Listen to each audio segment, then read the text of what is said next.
great accomplishment. More to come as we continue to add frequencies. I apologize, DJ.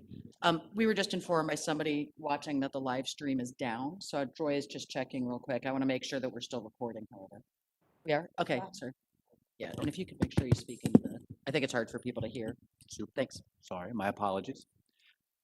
As part of that, we are working with Amtrak. I'll talk a little bit about ridership in a moment, but we're working with Amtrak, and we just entered into a 50% off sale that's designed to boost ridership between September and right before the Thanksgiving holidays. Traditionally, a time that is a little bit of a dip in ridership.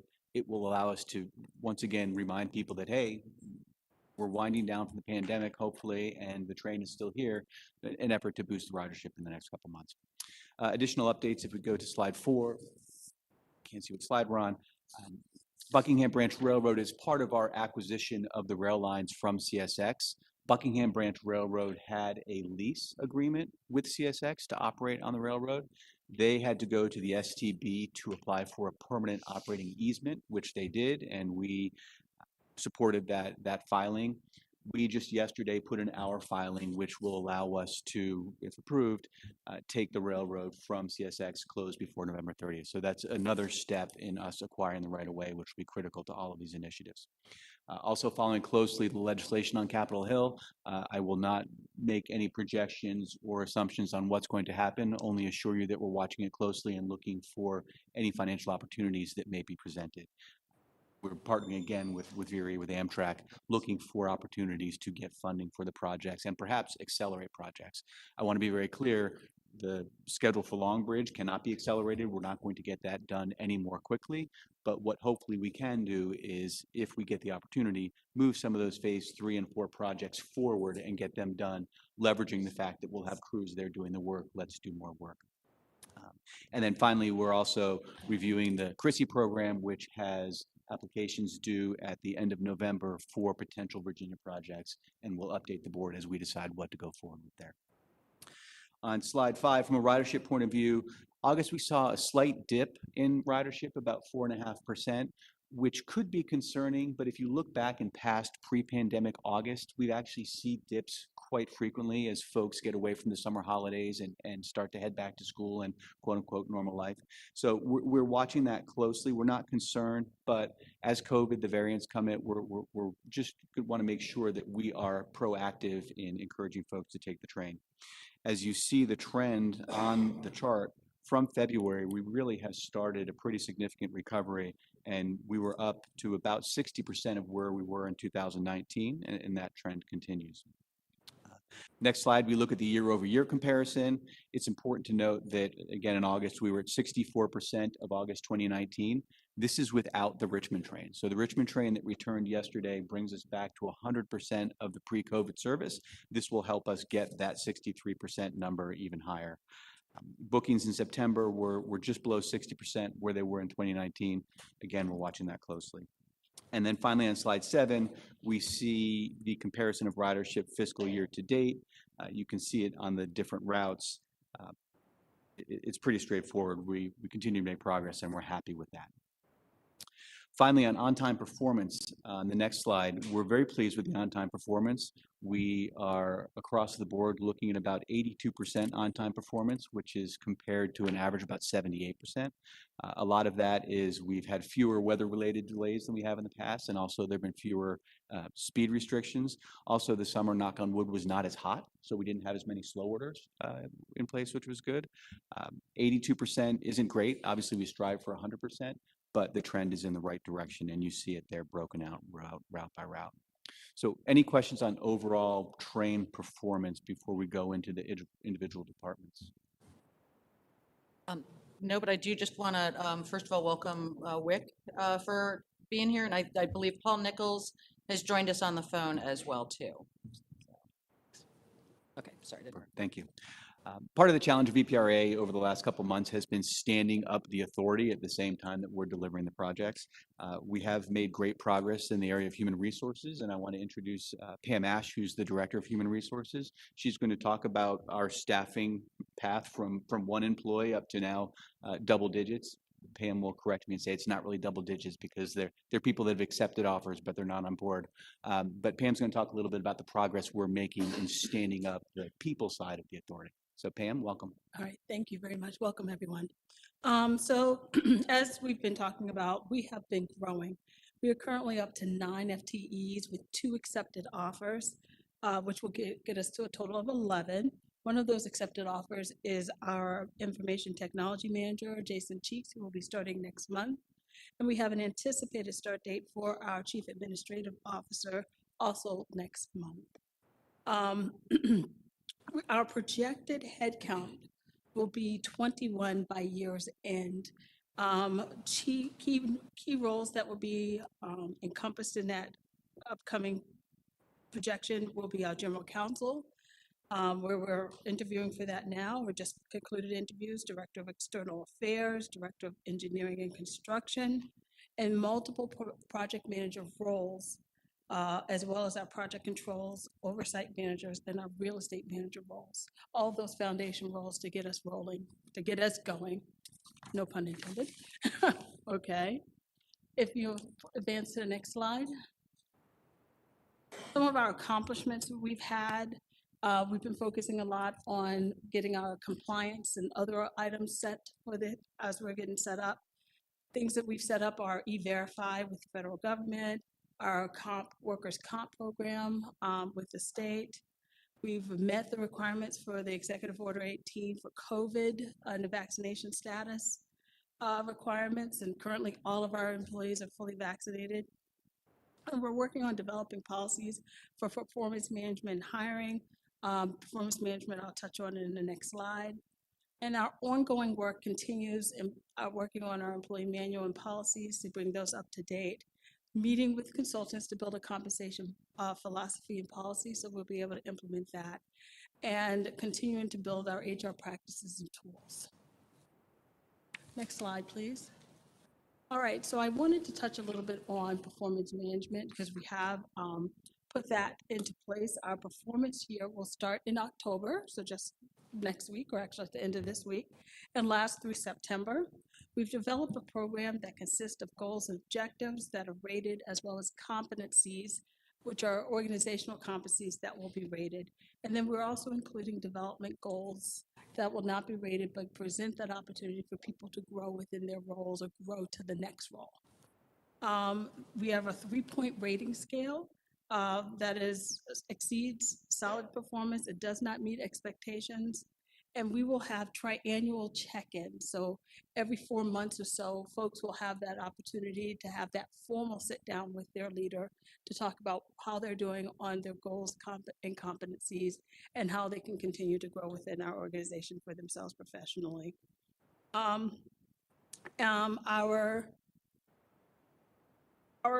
employees will have that opportunity to do a self-evaluation as well as participate in setting those goals with their leaders and rate themselves as a tool for their leaders. And then the managers will deliver the final ratings on goals and competencies overall. We have great tools to help encourage performance that include an incentive and bonus program that we're going to be working on with our compensation policy, as well as performance improvement tools when there are opportunities to focus on getting things a little bit stronger and better for them. Thank you, Pam. As you can see, we've got a lot going on. These performance management foundations will really set the guidelines for continuing to grow the team and holding ourselves accountable for performance. Any questions for Pam? Okay, next up, Mike is going to talk and give a capital project update. So Mike. Hi, thank you, DJ, thank you, directors. So I'll go through this relatively quickly. Next slide, if we can. So starting at the top of Longbridge. Longbridge continues to move forward, as you can see from the notes. And I'm not going to read all the notes here for you, but we continue meetings with DDOT and with our preliminary engineering firm to move the project forward. Survey and geotechnical work will also continue. On Alexandria Fort Track, and I'm looking over at Rich because, sorry, the Director Dalton, because they also have a project in the area at Crystal City, which we've had a lot of discussions on with them and Amtrak. That continues to move forward. we've had some good progress lately on some conversation with Amtrak and VRE regarding Crystal City Station. We have an early works package there at a crash wall that many of you probably have traveled to National Airport. You've probably gone over the road that goes over the railroad bridge without even noticing the railroads below, and we are moving that crash wall work forward. As you can see from the notes, we did do some design revisions, and the contractor is back on site. And the construction of that early works package will be completed in November. Franconia to Lorton third main line, that is 6 miles of third track. We are working on something called project authorization notices. You'll see that repeated here throughout the listing of projects. Project authorization notices are something that we're working on with CSX as they're doing much of the construction, or most of the construction other than Long Bridge. We'll have project authorization notices, so we allow them to move forward with the project. The next one is highlighted, the Franconia Springfield bypass. That is one project that needs to catch up with the others with regard to 30% design. When we entered into our agreements with CSX, most of the projects were at 15 or 30% design. Franconia bypass is a new project south of the Franconia station. So we have put out an RFP for 30% design, and we are close to finalizing that. We are in the midst of interviews with some finalists there. Can't say much more since we're still in procurement. I mean, though, just quickly interrupt, when Mike says it needs to catch up, it hasn't fallen behind schedule. It started off behind the rest of them. Correct, So it's still on correct. schedule. In fact, we got the RFP out earlier than we expected to. Yes, we did. Sorry. Thank you for correcting that. With DC to RVA, that brought a lot of projects up to 30% design. And so hence, this was a newer project that we identified during our negotiations with CSX that hadn't yet reached that 30% design level. The next two projects, rail bridge over Newington Road and over Route 1, I'm actually going to talk about a little bit later. But we are moving forward with some agreements with VDOT and that, and I have a presentation to show you a little bit later on that. Moving down to the next page. Thank you. These projects, we're working on project authorization notices with CSX. And again, a lot of this work is being constructed by CSX.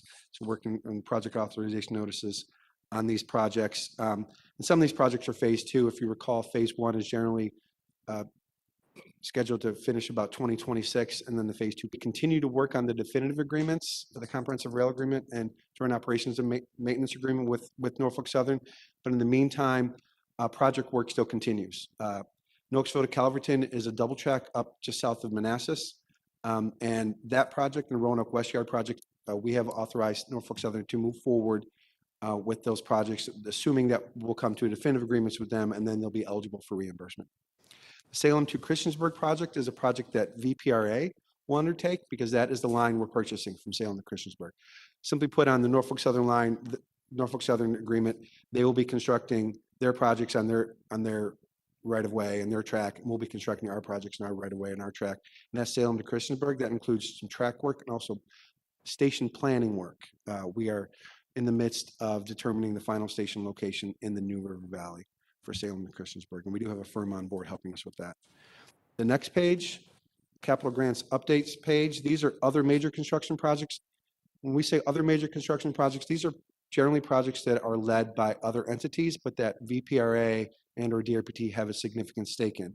For instance, the L'Enfant 4-track project, I'm looking over Director Dalton, and that is a VRE-led project, but there is $22 million in funding in the VPRA budget for that.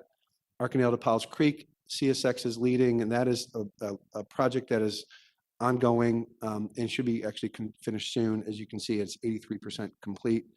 Quantico Station, also within the same footprint as the Arkanel to Powell's Creek. That is, again, being led by VRE. That is a joint VRE Amtrak station, but VRE is leading that, and we have significant funding in that as well. Newport News Station, you're going to hear from Mike Todd later today, who's in the audience. He is going to give an update on Newport News Station. That's an exciting project that broke ground, I think it's hard to believe, about a year ago now, when Director Mitchell was out there. And again, Mike Todd will give an update on that later. And I'm happy to answer any questions, but that is our capital projects update. Excellent. Thank you, Mike.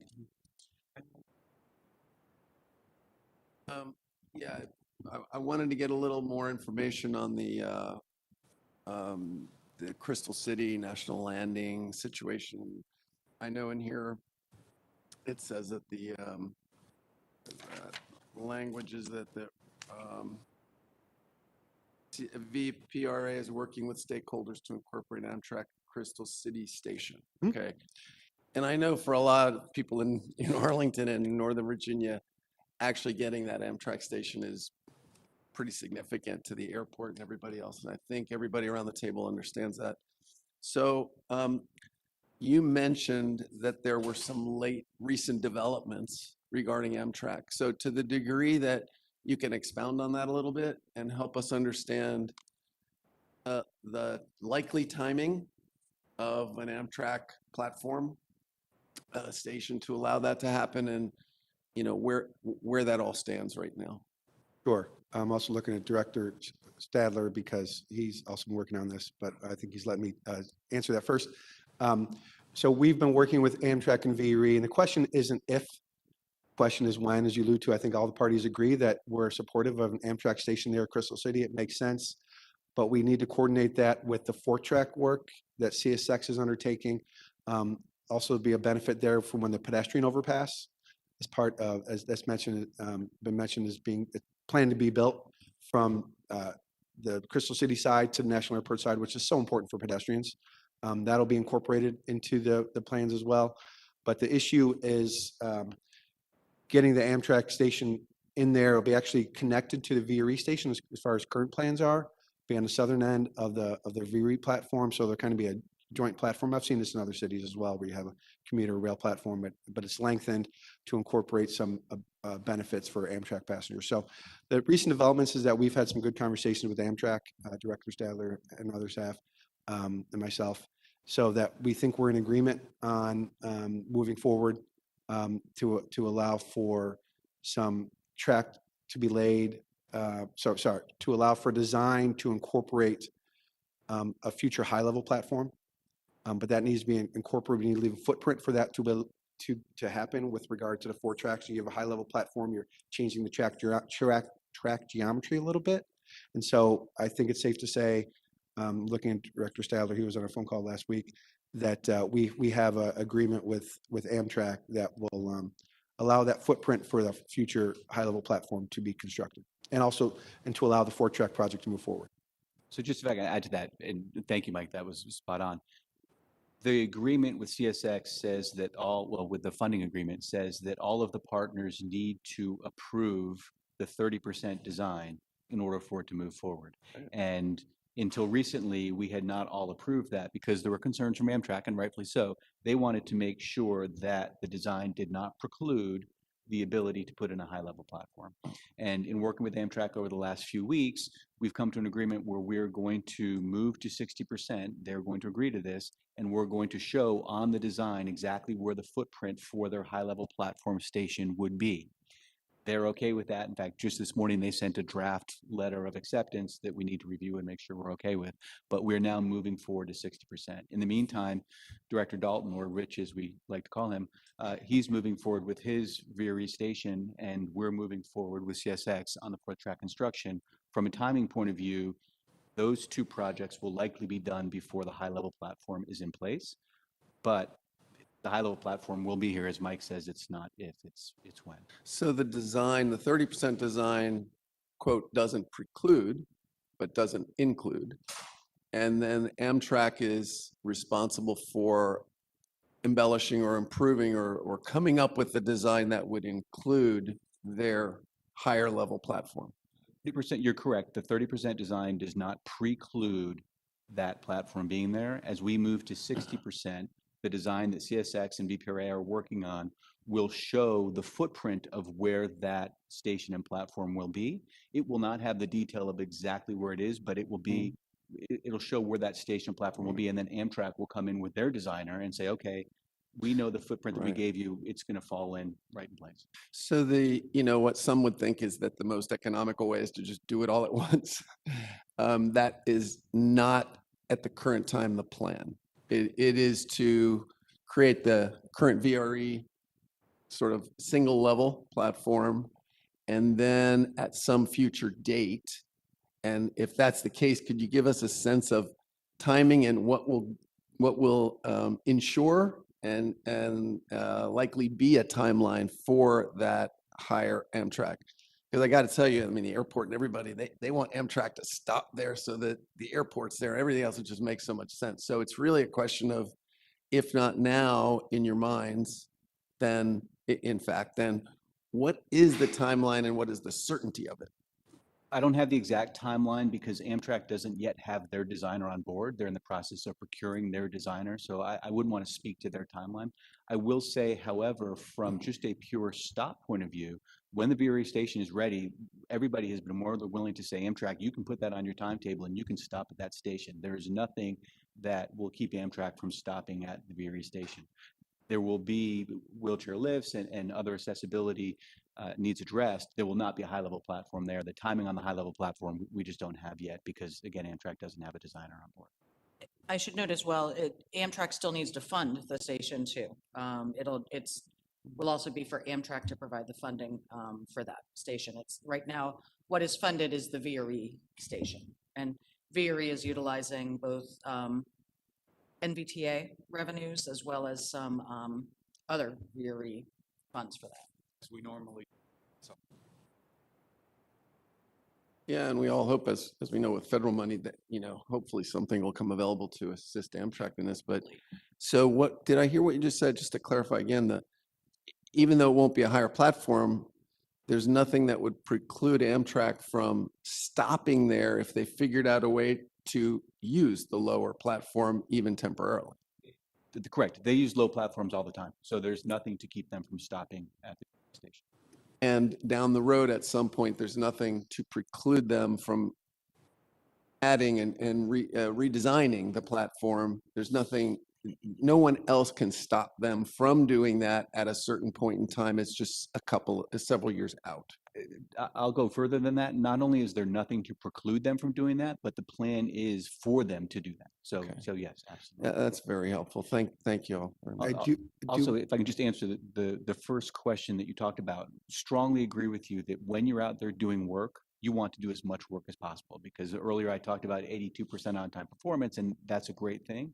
But when you have folks working on the railroad, you've got flaggers out there, inevitably you're going to be slowed down. If we've got folks shutting down the railroad, we want to get as much work done as possible. So we're working with all the partners to make sure we can leverage those adages to every extent.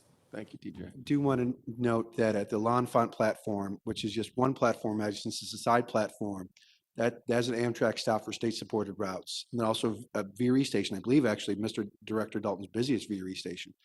And the new Crystal City platform will be an island for both Amtrak and VRE, will be an island platform, therefore 2 platform edges.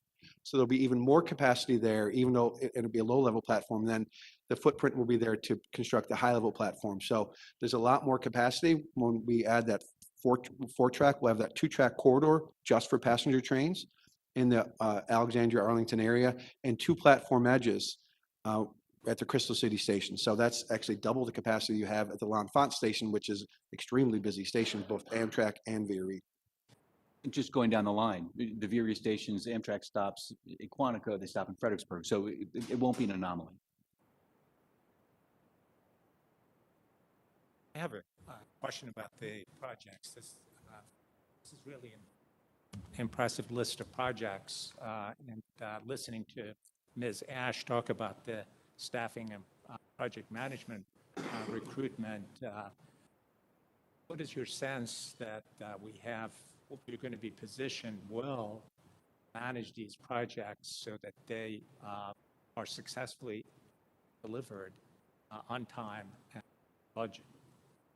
I don't know who that's directed to, but I'll take that and just say that is the one aspect of all of this that keeps me up at night. Because there's going to be such a battle for talent if an infrastructure bill is passed to do construction across the country. And these are pretty specific skill sets that are going to be difficult to find. Do you want to touch on as well the discussions with VDOT? Sure. So VDOT, to their credit, has done a great job of managing these type of complex projects over the course, specifically over the last 10 to 12 years. They've really picked up their game and shown us that they can deliver projects. So on Long Bridge, for example, and on some of the other bigger projects, the Franconia Bypass, They have been kind enough to let us tap into their resources, at least at the start, as we're building up the authority. They have said, look, we will help you build these. A lot of them are rail highway projects or rail projects that are close to highways, so they have the expertise. We are going to be leaning on them heavily, at least in the first couple of years, on some of these more complex projects. So that gives me a couple hours of sleep, but still not a lot. Maybe following up on that a little bit, I agree with you. I think there's going to be a huge push for competition for talent, both for staff, but also for consulting firms. So kudos for having so much stuff moving and trying to lock in some of those RFPs and consulting agreements. I'm sure we'll see cost escalation happen as things move forward too. So two questions kind of focused on the Southwest a little bit, but one, I would be curious if you're thinking about Virginia. We have some incredible engineering and planning graduate schools, like when you look nationally, and if there are opportunities in the career development, workforce development to actually build some intentional relationships with Virginia Tech, with UVA, with others, where there could be opportunities in their own backyard to put some of these engineering skills that could be helpful and really give a state impact. So would love to explore that, hear more about that, think about that. And I'm curious specifically on the Salem to Christiansburg project, Mike, with the feasibility study that the consultants are doing. I can't recall from when we've talked about this before. Is there any public engagement that's happening as a part of that, and what kind of coordination is happening with the New River Valley regional planning folks?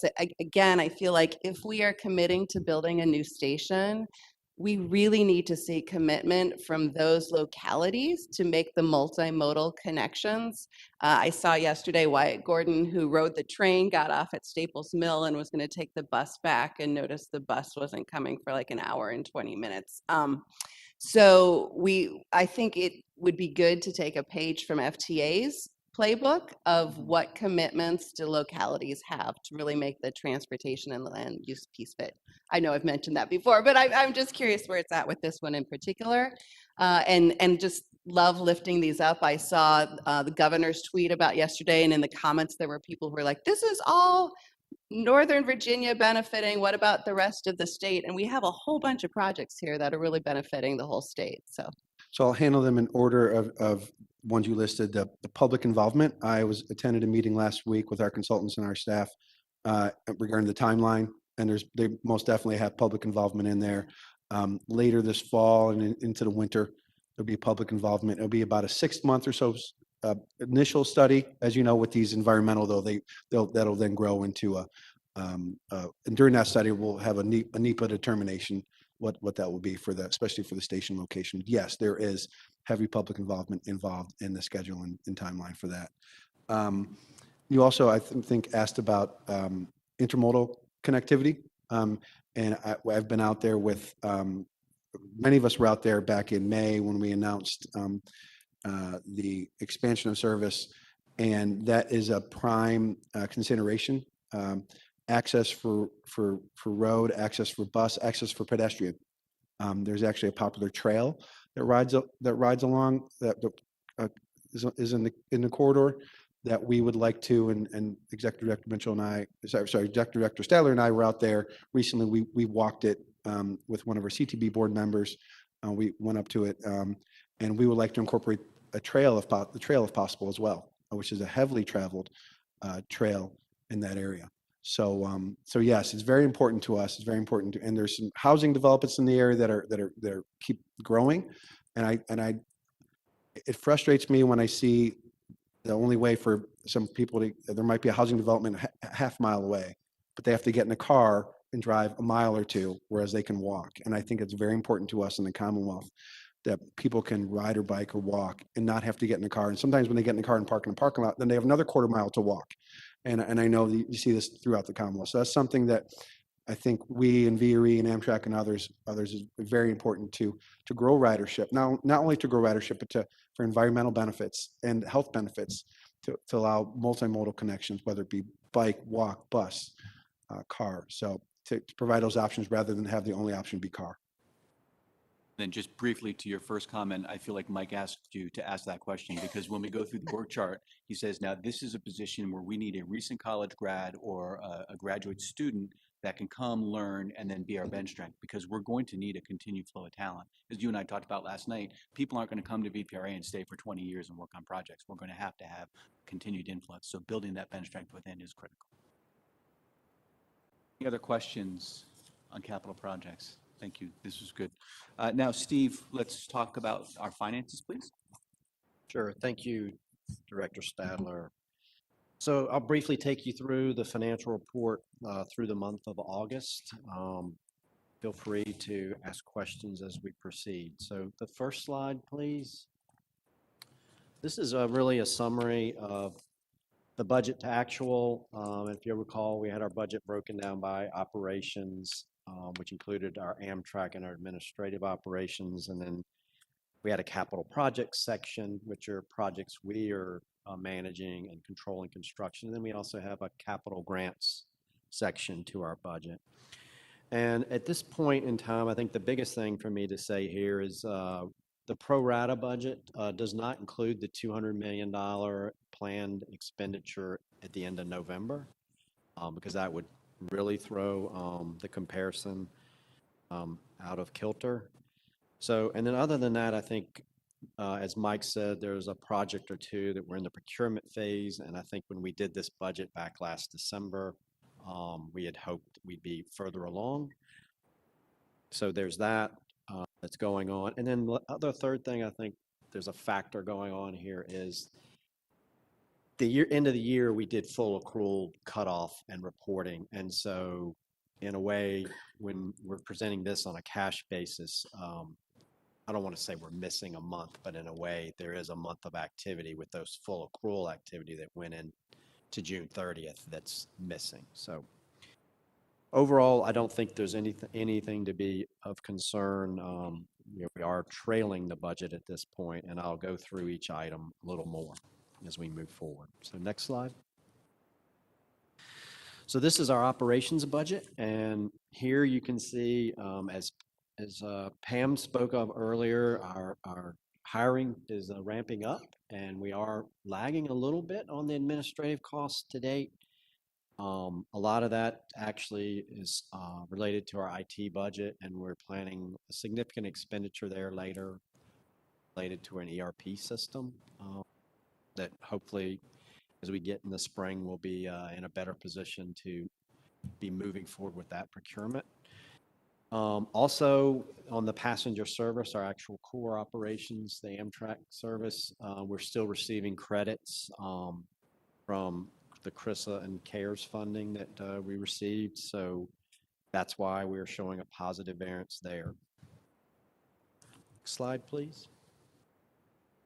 On our administrative budget, I spoke briefly about payroll. The other item, once again, talked about the ERP system. Really, the office rent, that's showing a variance, but that's because our contract in our building requires prepayment of the rent at the beginning of the year. Slide. And this slide and the next slide are really, it's taken our budget for capital projects and then capital grants, and it's showing where we stand life to date. You see the 200 million that I spoke of earlier that we're not going to show that budget until we get to the month of November when we plan to spend it.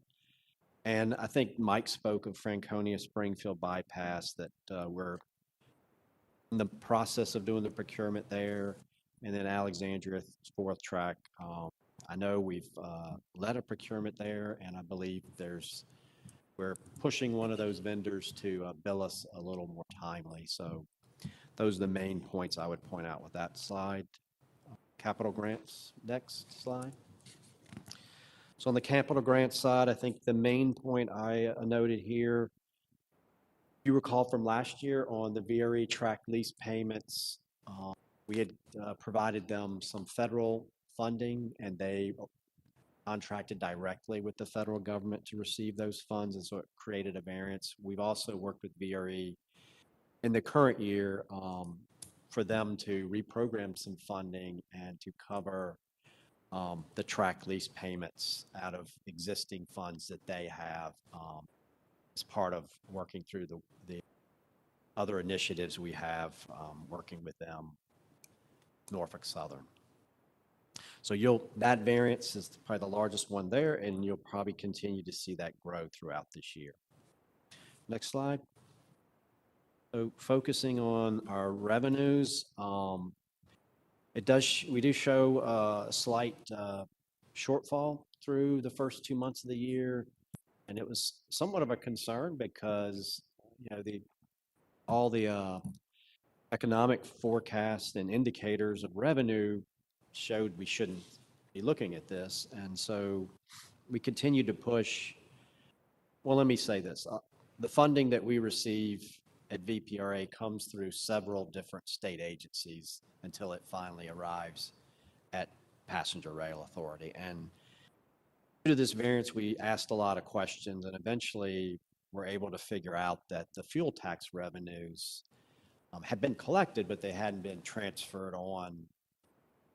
Like VDOT hadn't received them, and then VDOT transfers to us. And so not a reason of concern, this shortfall.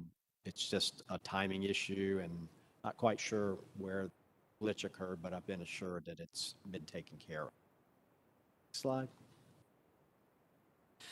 So this is just a tracking, and all of these slides, I'm going to do an 18-month trend analysis. So a few more months until we get to 18 months, and then we'll start dropping a month. But here you see where we started it, putting funds in the LGIP account, which is the local government investment pool that the Department of Treasury at the state operates. And we talked about that back in June. We made that move before the end of the year.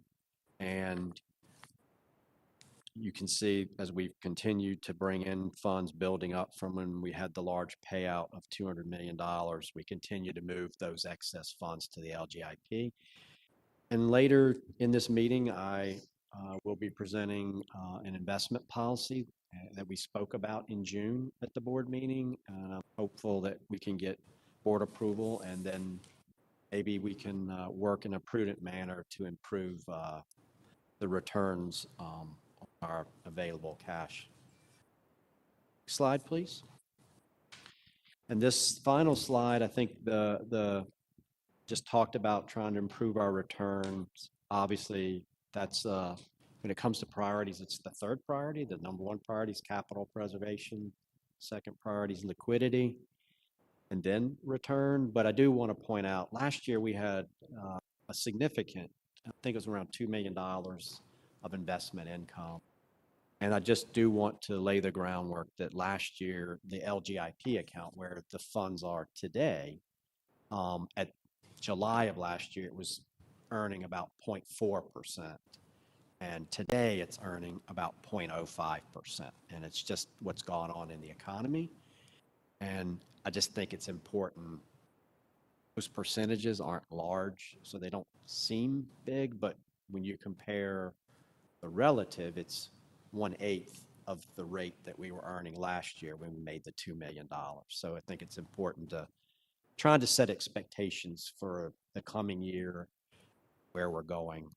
We get an investment policy implemented. With that, I'm glad to answer any questions. Looking at this chart and fell off a cliff, falling off a smaller cliff.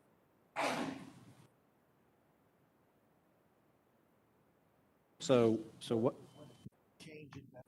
I mean, it's been a zero.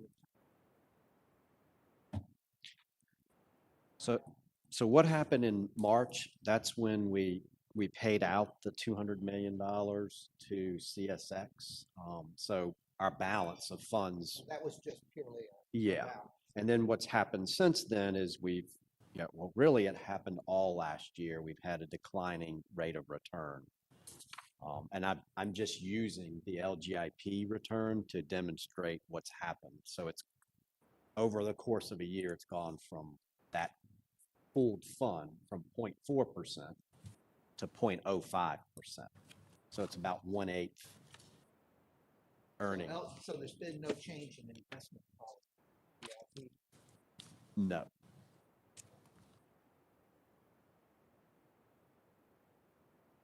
look at the does.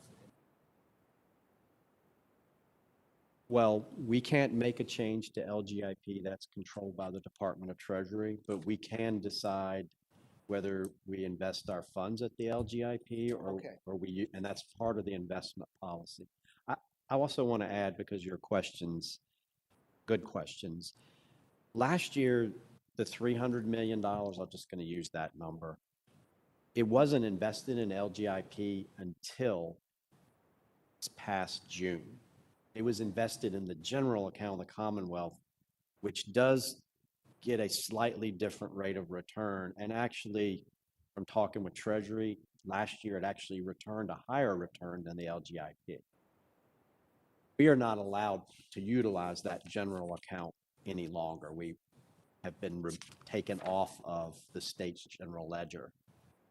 So it's not an option available to us. But the hope will be utilize LGIP for that capital preservation, for timing, for liquidity, and then the funds we have above that use an investment manager, an investment advisor, and try to beat that return. Great. Question. Yes. I have a question about the investment earnings. Is this a source of funding for the operating or administration budget, or it's not included in the budget as a source of revenue? Because it concerns me as we go down in level of earnings.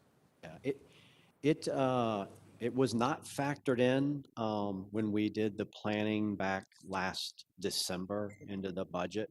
And also, I would say these earnings are unrestricted, so they're not necessarily tied to pay for the operating budget. So when we did, and maybe just once again, I'll state it to you. When we did the budget, we had our revenues, which were Virginia Passenger Rail revenues, all our other sources of partner revenues, Commonwealth Transportation Fund revenues. We factored in an administrative cost into that using those revenues, and we did not try to project what cash availability we would have. And I think we talked about earlier at Finance Committee, we're going to over time be trying to match up our capital expenditure plan with the available funding we have, and it's something that we need a little time to develop so we can project out exactly the funds we have available. The end of August, the first 2 months of the fiscal year, probably is not a basis to do a forecast for the entire year, but it would be really helpful as we get closer to halfway into the fiscal year to have your outlook for the entire year in terms of budget versus what you forecast we end up fiscal year at. Yes. And Hussein, I'll just add to that. We didn't talk about this in Finance Committee, but budget right now is kind of dictated, the timing of it, because we have to report to the Commonwealth Transportation Board by February 1. At some point in the future, it might be better to give us a little more time. I think the CTB would still have adequate time, but we could do a better job with our budget if that date could possibly be moved and give us to have a better budget, y'all get better information and make better decisions.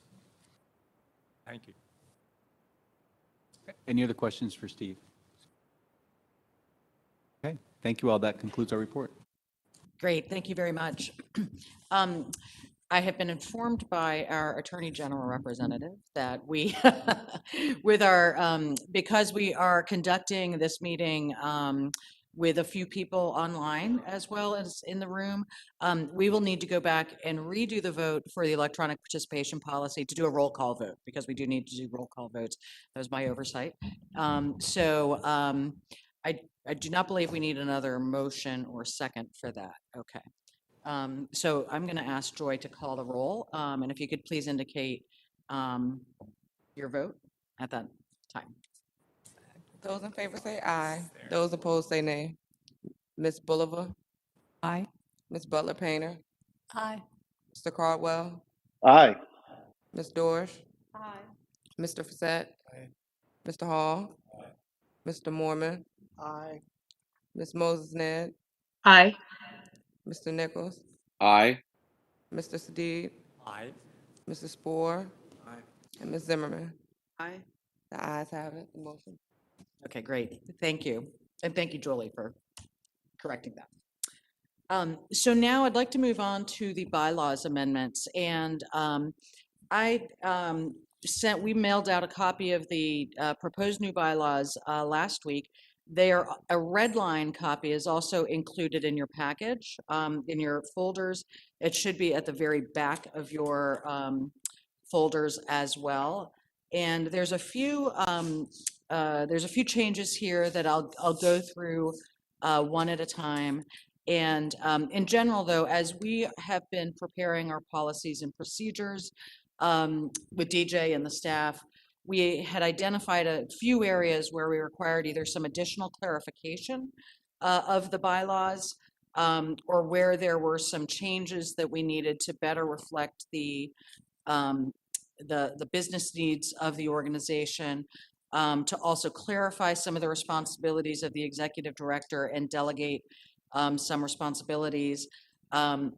Mentioned before the electronic meeting participation policy, which we passed separately, but is also reflected here in the bylaws, as well as identifying which individuals have the authority to contract with federal agencies. And again, these have been some changes that we've identified as we've been going through our policies and procedures. We did go to the Finance Committee this morning to discuss specifically the delegation of authority, and I'm actually going to ask DJ to touch on that when we get to that section. But first, hopefully you all have the track changes version in front of you. And I'm just going to walk through these on a section-by-section basis. And if you have any questions, please stop me as you go along. So in section 3.3, and this is reflected again in section 3.6, we removed the concept of a specific annual meeting because partially for two reasons. The bylaws had originally stated that would take place in July of every year. Because the first meeting of this board actually did not occur till October. Also, given the timing of some of our appointment cycles, which you all are on staggered appointments, which are effective if the appointments are made on time, July 1st of every year. What I would propose is that we hold the election of officers towards the end of the calendar year or the beginning of the calendar year. What we had removed in section 3.6 was a reference to a specific annual meeting.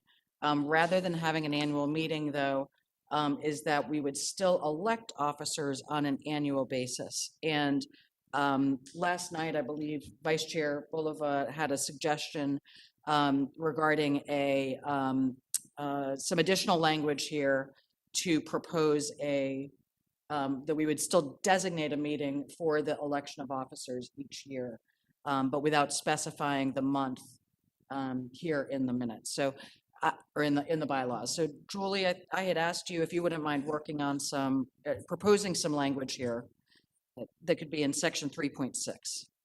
Yes. So we struck the sentence that says in 3.6, the annual meeting shall be held preceding the regular meeting of the board in the month of July of each year. And my suggestion would be instead that it say, at the beginning of each year, the board shall announce the month in which the annual election of officers will be held. That way you do it on an annual basis, and if you need, do it in October one year and the following year you need to do it in November or whatever, you have a little more flexibility rather than having the bylaws specifically state a month. Is at the beginning of the fiscal year or the beginning of the calendar year? Choice. I would recommend fiscal year. Okay. Yeah. Good. Yeah, and so at the beginning of the fiscal year, do you generally, or is the expectation then that you will kind of lay out the months in which you'll be having meetings for the upcoming fiscal year?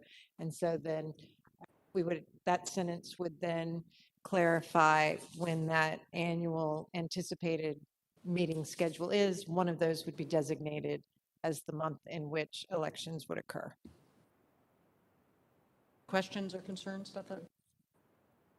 Another question that I asked last night was, can officers only serve for, well, how do I put it? Could we, in the bylaws or somewhere, indicate that a term is 2 years rather than 1 year? And I ask that question because if we're meeting quarterly, it only gives someone who's elected to serve as something like a couple of meetings to, I believe in the that role. statute requires that they be elected annually. okay. That still wouldn't prohibit somebody from volunteering to run twice still or to be in a position. Be reelected for another, Yes. okay. Great. Okay. So the next, in section 3.4 as well, we have identified some delegation of authority guidelines related to both budget and also to contract authority here as well. And we did go over this morning with the Finance Committee, just to present this to them. And DJ, I'm going to ask you to go through these in more detail. Okay, I'll go through oxymoron on them in more detail at a very high level, and if there are more questions, we can dig into them. I feel like the chart's pretty straightforward, but I just want to walk through the different budget components. The original bylaw language gave the executive director the authority to enter into a contract, agreement, or arrangement on VPRA's behalf in excess of $2.5 million.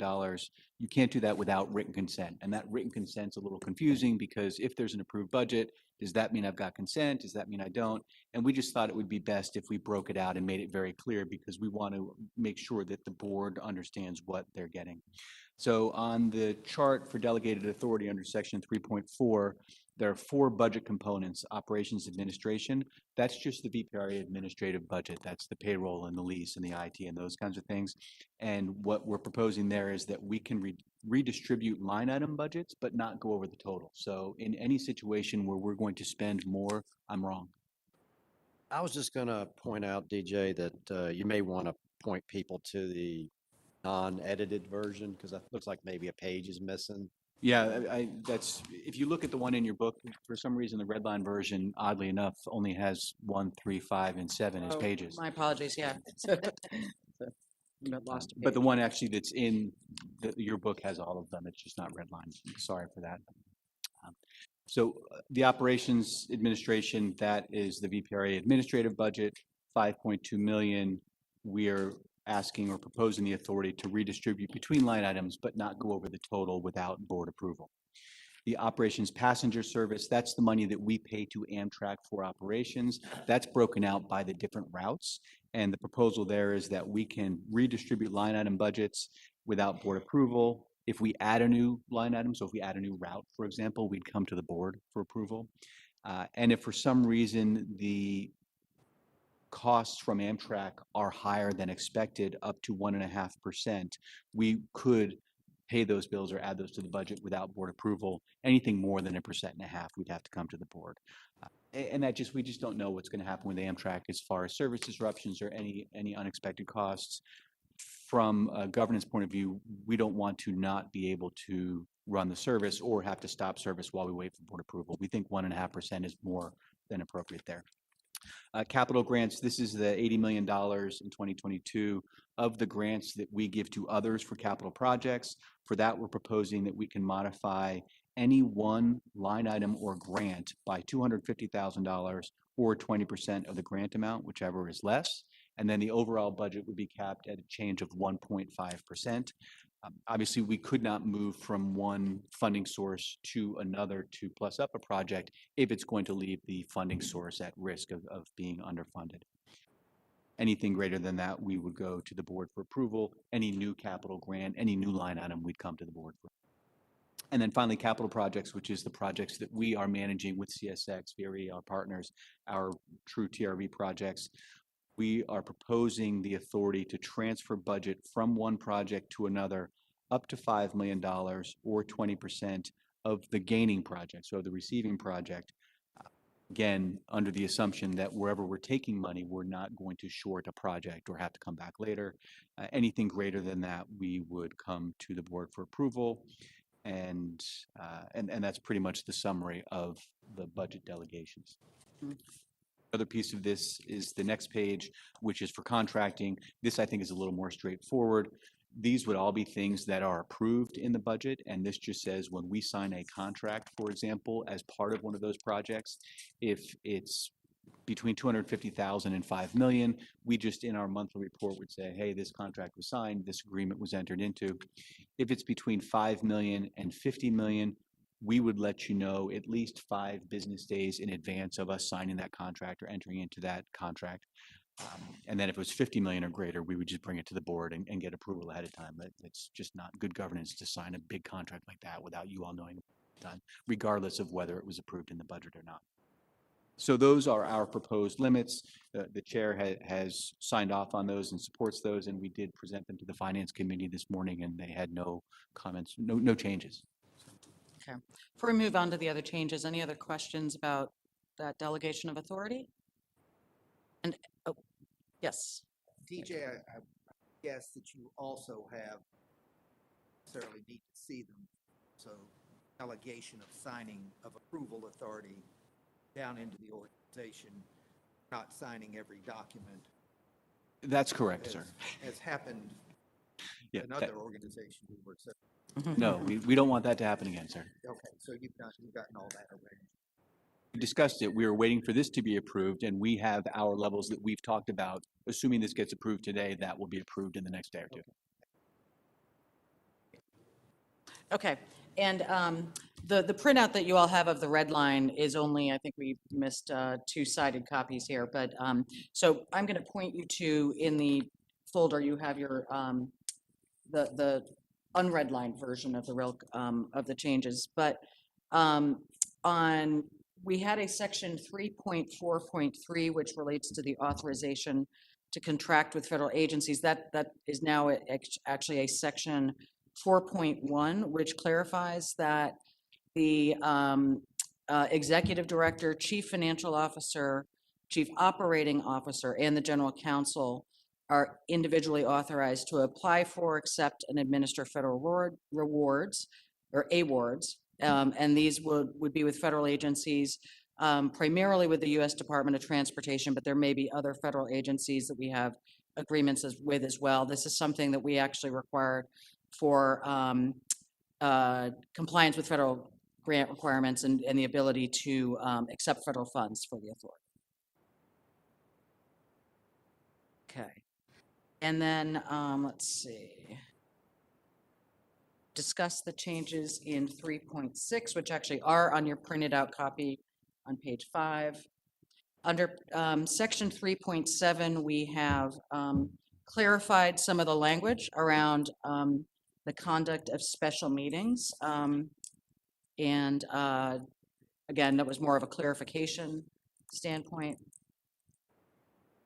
Likewise, in section 3.8, this again clarifies that the meeting may be conducted with electronic means in accordance with Virginia Code. Again, as you know, we just voted on the policy for that. Under section 3.9, we made a change to the quorum requirements that is really reflected just to reflect what is in the code related to the quorum, because the voting quorum is a simple majority vote of the members. However, under the statute, it does also require that, related to the sale of land or issuance of bonds, that there must be an affirmative vote of 9 members present and voting. So that, again, was something that's in the statute but was not reflected here in the bylaws. So, Question, Madam Chairman, on this area.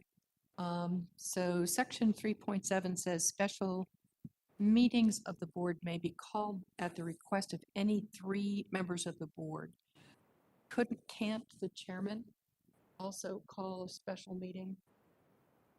does it have to be 3 members of the board? Or could it be just the chairman deciding? Again, that would be your choice, but you're right. The way that the language is written, it does say that only, that if the chair wanted it, she'd need 2 other members of the board to agree. So if you want the chair to be able to call a special meeting out concurrence of 2 other members, then we need to add that. If that's a change that you all are comfortable with, then, It seems to me logical for the chairman to be able to call a special meeting without having to muster votes in order to make it happen. So if we can Okay. just change So that then I would language, suggest the change. 3 would- members of the board or the chairman. Right. Of the I authority. think I would put the chair at the Or- beginning. Yeah, at the request of the chair or any 3 members of the board. okay with that? Any comments or concerns? Okay, great. Under section 3.10, just a minor change here. The language referred to non-voting members. We just changed that to ex officio. Again, a clarification. And I believe that is majority of the changes there. Let's see. Mentioned before the contracting authority, and that should be it for the changes. So, any comments, questions, concerns about that? Okay. Would anyone like to make a motion for approval? Motion to approve the Okay. amendments to the bylaws. Thank you. Second? Second. Okay, great. Joy, would you do a roll call vote? Those in favor say aye. Those opposed say nay. Ms. Bolivar, Aye. Ms. Butler Painter, Aye. Mr. Caldwell, Aye. Ms. Dorsch, Mr. Fasette, Mr. Hall, Mr. Mormon, Ms. Moses Ned, Aye. Mr. Nichols, Aye. Mr. Sadid, Aye. Mr. Spore, Ms. Zimmerman. Aye. The ayes have it, the motion passes. Great, thank you very much. Okay, our next item on the agenda is the audit update, and Steve Pittard is going to walk us through that. Thank you, Madam Chair. So I just wanted to take a few minutes to give y'all an update on the status of the year-end audit. A very important item, being our first year, and when we're working to establish our relationships with federal agencies, it's one of the things they want to see is an audited financial that shows you have financial capability. So anyway, first slide, obviously a lot of the detailed test work is completed. Really, we're just looking at the one large transaction, CSX. We had a lot of discussion with our attorneys and with the auditors. Not that it's any debate going on, it's just a very unique transaction that extends until, I guess the way to say it is it's going to take about 2.5 years to get clarity of the exact assets that we're going to own, because there's a lot of survey work and a lot of deeds of confirmation that have to be accomplished by June 30th of 2024. And then we have a couple of more segments that we have in November of this year, November of next year, that we anticipate that we will be assuming ownership of, but there's still work being done at the current time before those assumptions can be made permanent. So it makes it a very unique transaction. And in fact, we essentially have said, yes, we're committed to the full 525 million as a liability. We've paid 200, and then we're calling it essentially as an intangible asset. But that one item, still talking with the auditor about to make sure they're comfortable with the approach that my team and I came up with. Also in October, so right now, the high level plan by the middle of October to be completed with the audit, and then there'll be required communications that the auditors you'll be seeing. And then later in the December meeting, I think with this being the first year of the audit, I'm gonna, if time permitting, in our December meeting, I'd like for the auditor to come and present and talk with y'all. So, and same thing with Finance Committee there. So the next slide, please, is I just wanted to give y'all in these next two slides just an idea of what are the two basic financial statements, statement of net position, and then the statement of changes to that net position. And I just, before y'all got a final financial statement, I thought it'd be prudent to at least allow y'all to see what it might look like, because it is, you know, a fairly large number, $800 million of assets and then related liabilities and equity. So just really quickly, I'll just touch a few highlights. We've talked about the cash balance that we've been having for the past year, because obviously the old rail programs that morphed into the rail authority had built up balances, and the language transferred those funds to rail authority. We have $20 million of receivables. Just touch on that real quick. It's the $9 million of our revenue that for June that we didn't collect until July, and also about a $9 million, $10 million credit that we have from several years back working with Amtrak to get some refurbished equipment, and over time they're providing us credit on the Roanoke train operations to pay us back for that. But then if we proceed with our second Roanoke train, that credit will be accelerated. And the last thing on the assets I wanted to touch on was that intangible that I spoke of. So you see there, it's the $525 million, plus we had some closing costs involved with that transaction. And then we've had several consultants helping us and lawyers helping us. So there's several about $6 million of transactional costs that we've capitalized during the last year. On the liability side, once again, the $325 million that to be paid the next 2 Novembers. And then we have an unrestricted, so the net of that is a net position of $466 million. And the way for accounting purposes, we take the net of our assets less the debt that's related to those assets, and you classify that amount as a net investment in capital asset, and then the remainder is unrestricted. So next slide, please. And this is our statement of changes in net position, and referred to profit and loss statement or income statement. And I think the main thing here would be to point out to y'all is the operating portion of our operations. I guess what we've determined is, you know, the core of it is operating our passenger service. And so it's our cost to manage everything, but as well as the cost of running our service and then the revenues coming in. And it was very important to us to show the revenues, I'll call it grossed up, because right now our contract with Amtrak is we pay the net amount each month. But under accounting principles, those revenues that don't actually get sent to us, they're really our revenues because we do control the service. So from an accounting perspective, and it's very important for us to establish this in the first year, that those are our revenues, especially because, as we've talked about prior, 2 years out, 2 to 3 years out, we're looking at bonding against that revenue stream. So the other thing I'll point out here is, you see the large transfer in of $320 million. $302 million of that was cash. We had the credit that I talked about, receivable from Amtrak of about $9 million, and also another $10 million.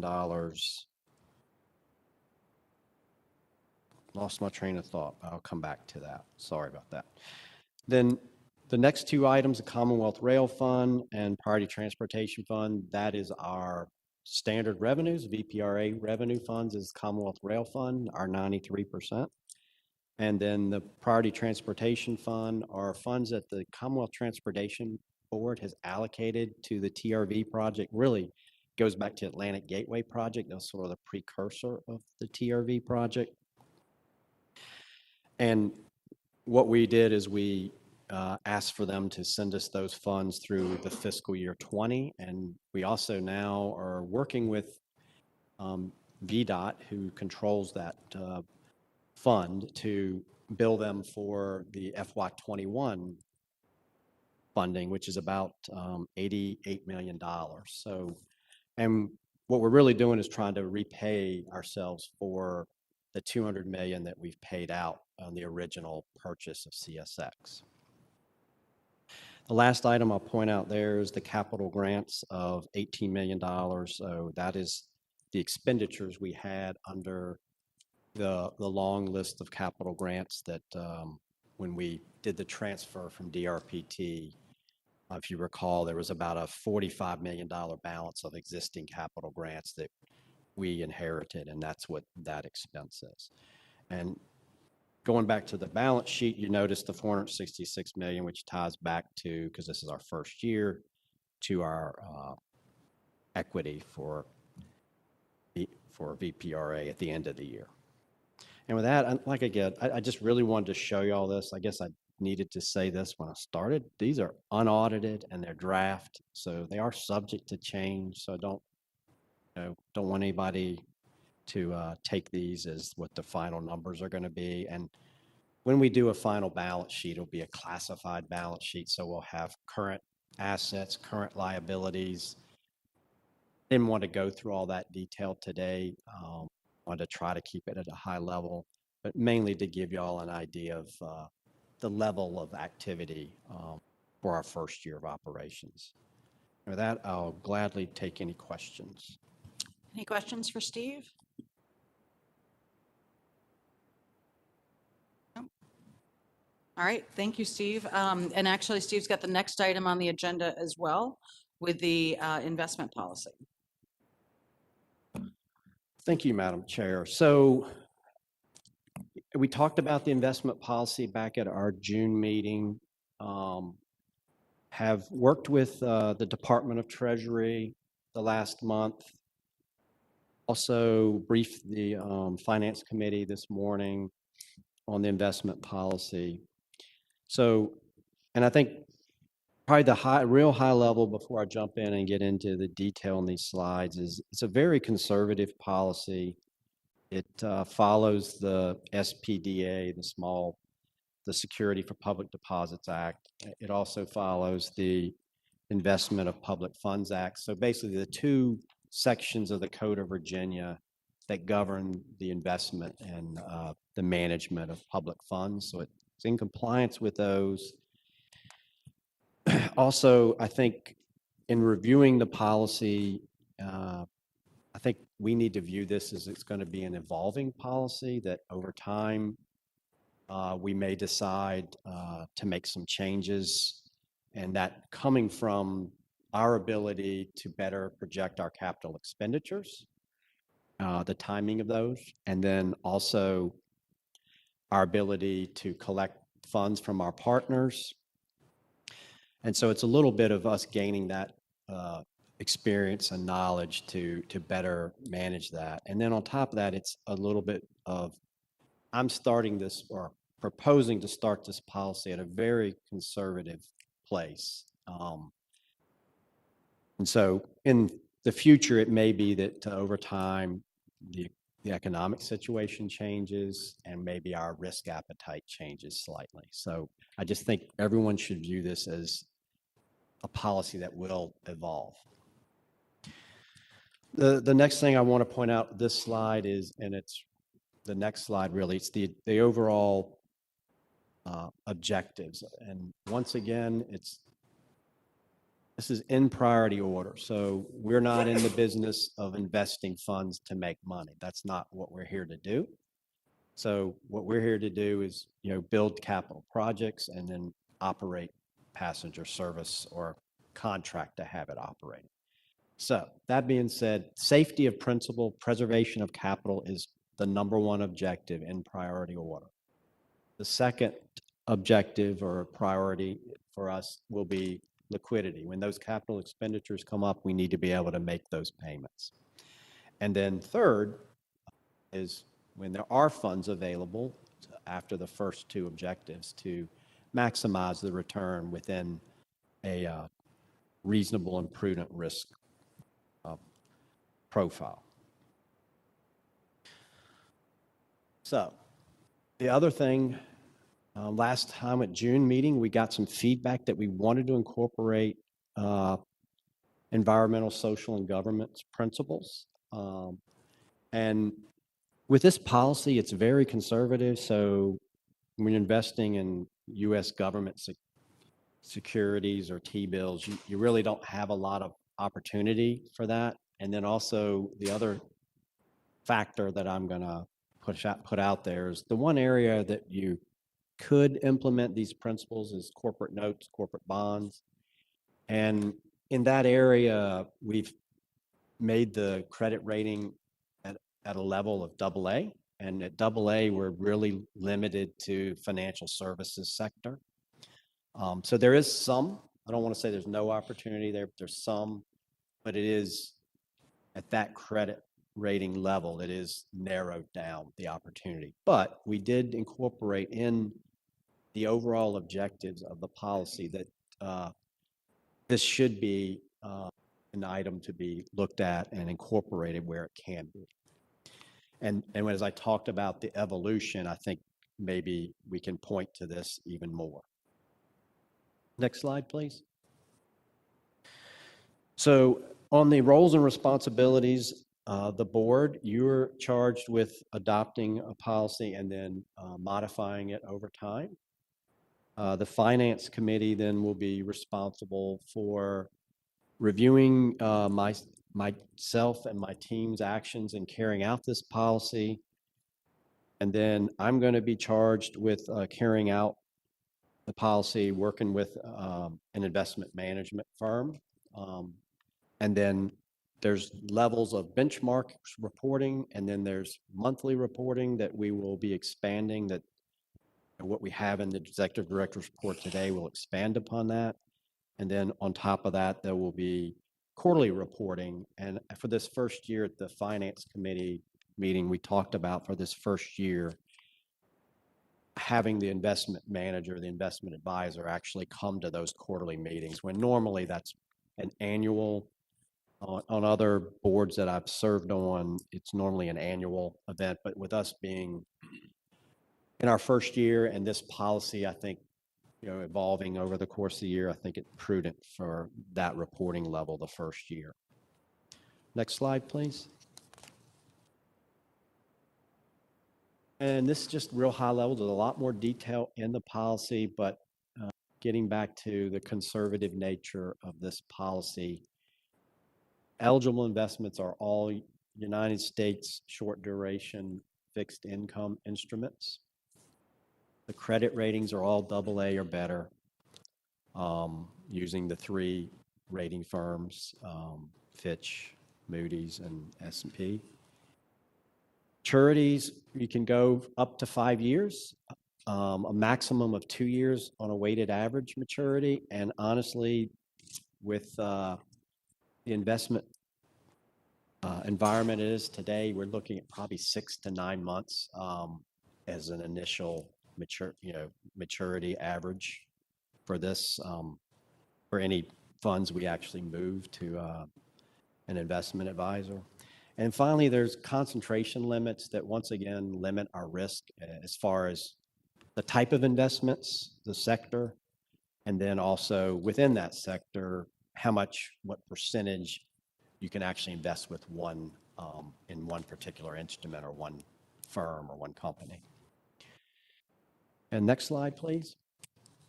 And I do want to talk real quick about the benchmarks. So basically, we're using really broad market indices that match up to the policy. And what we're looking at as the benchmarks initially would be the Fed's fund rate or the 90-day T-bill rate. And then we talked a little earlier about the LGIP, and I think we internally are going to be tracking the LGIP and the rate that it provides, because, you know, obviously that's one vehicle we have for investment, and whether or not we can exceed that is certainly critical in my mind to be utilizing an investment manager. So we'll be tracking that additionally. And with that, I'll open the floor for any questions that you may have on the investment policy. Any questions for Steve?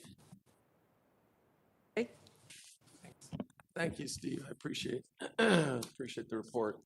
And I think I was on the VML executive committee when we created VML, the finance, the LGIP, years ago, like 2003. So to frame it, my comments and questions to you are really around my belief that climate change is dramatically important and that we're not, as a world, moving fast enough. And it's a little bit of what every little entity does to make a difference, because a lot of those fossil fuel companies, to me, have a lot of stranded assets that very quickly are going to be realized are not part of their value because they can't use them. We're going to save the planet.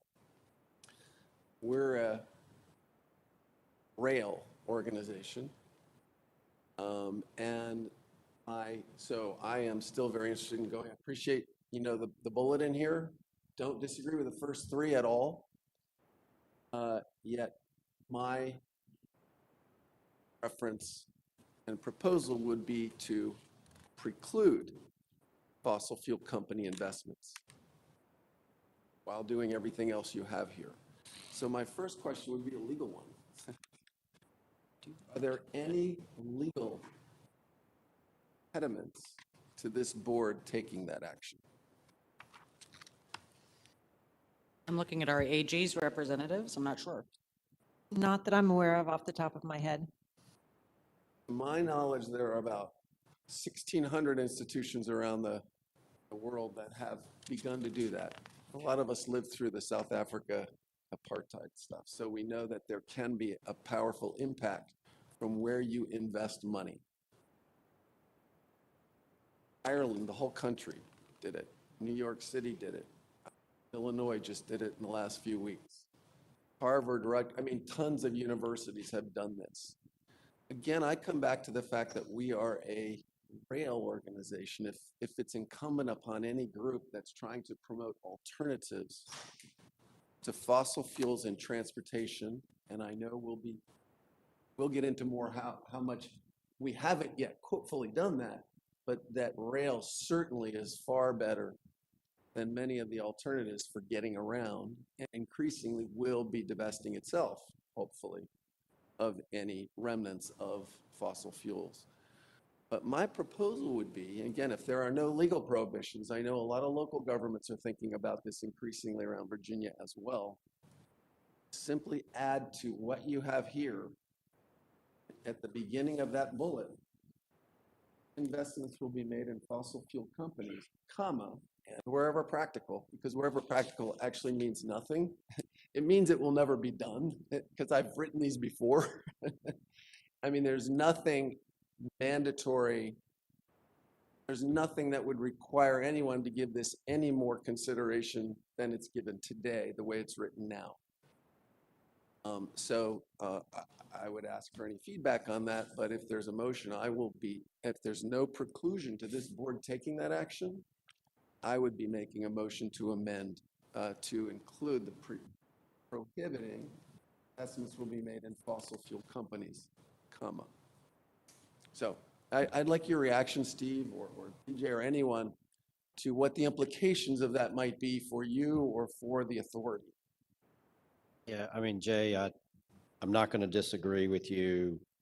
So on the wherever practical, I do want to make sure you understand that part of that is most of these investments are going to be in Treasury, U.S. Treasury securities, and really can't impart those factors when you're doing that. So, but I agree, the way it's written does leave it open. And so, but as far as the fossil fuels, I'm not going to argue with you at all. And to me, we could I don't think it would have any significant impact on the returns we're going to get to do that.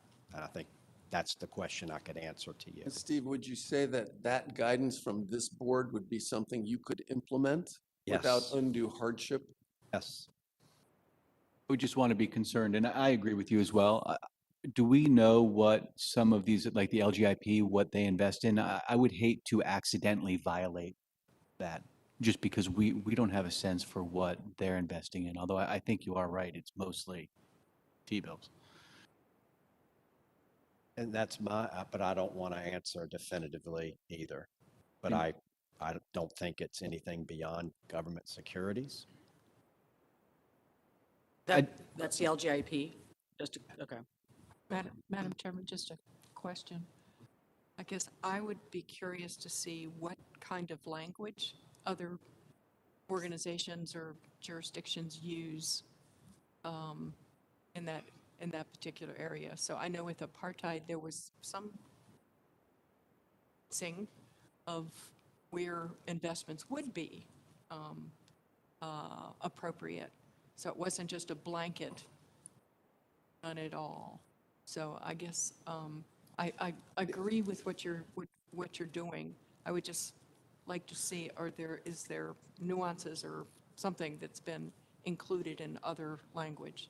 To respond, the best information I have right now in the research that I've done is that there are probably 6 or 7 ways to frame those kinds of investments. This is probably the most direct and simple because you can get into all the derivatives and where products and packaging comes from, and that isn't what is intended here.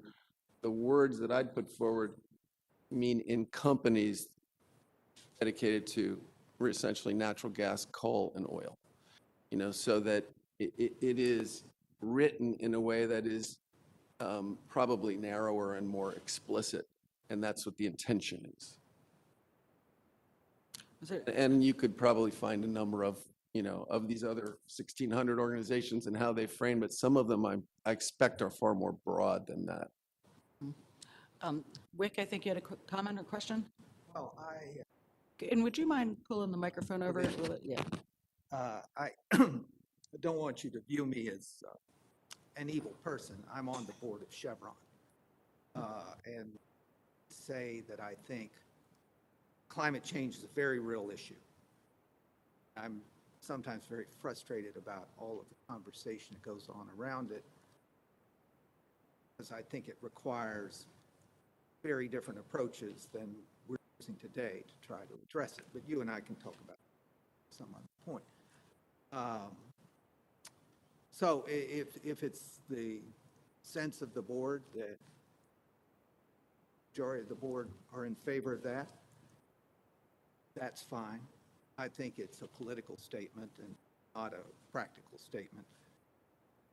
In fact, at some point, although I don't think the way the policy is written, it really matters too much, would sub-optimize our possible investment profile. So I'll just say, I think that this is a rail organization. I believe in rail, Lord knows. All of the trains we operate today burn diesel fuel. And I can tell you from a technology standpoint, it's going to be a while before we have trains that don't. What kind of strikes me as a little bit critical to take that stance. But I've said my piece. As I said, if there's a proposal to do this and it's the will of the board, that's fine. I'll vote against it. Mr. Steve?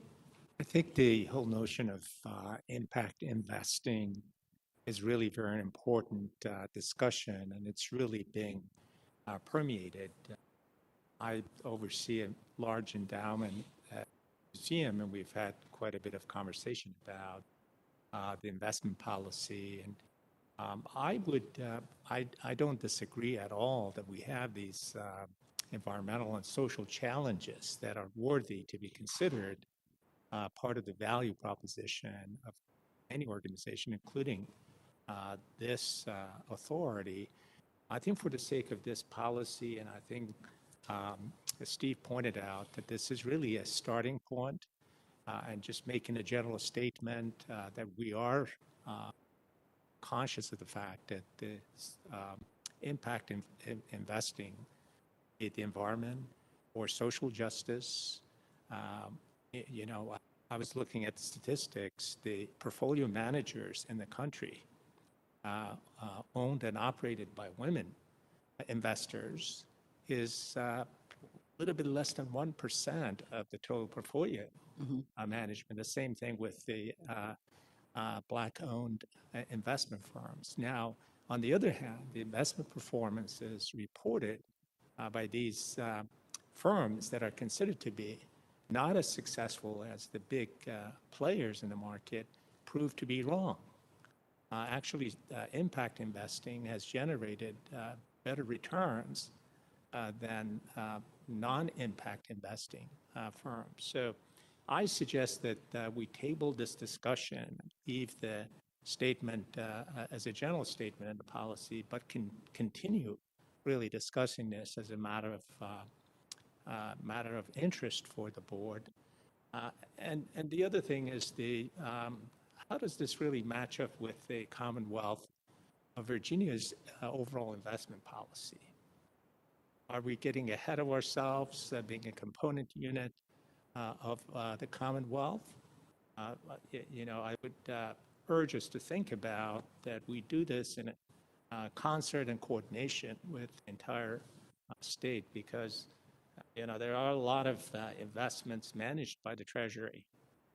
The question is, does this really fall outside the overall concept of investment for the entire Commonwealth? So in conclusion, I'd suggest that we stay simple with this policy, leave the statement the way it is, and then continue talking about the fossil fuel investing, other impact investing concepts that are equally important. Comments or questions? One suggestion I would have is we could insert some language that would say that we would discourage or attempt to avoid that. I don't know, Julie, if that's something that any language you would suggest there, or? Yeah, if you were not ready to have an absolute preclusion, you could certainly put in the policy that it is disfavored, strongly discouraged, so that if you do bump up against something unknown in a fund, that you wouldn't have violated your own policy. And could I also suggest, and Steve, I don't know enough about how LGIP is in terms of how they are structured, what they invest in specifically.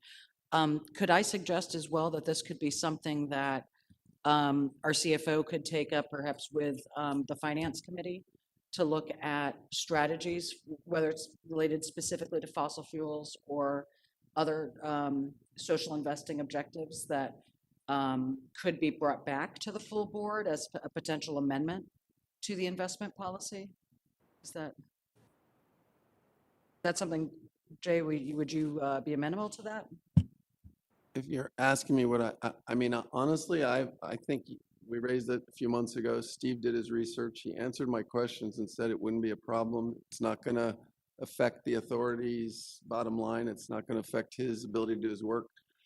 I don't see what more talking about those few words matters. And again, I come back to, if we're a little ahead of the state, great. I mean, I'm really fine with that because we have such a small, little, tiny piece.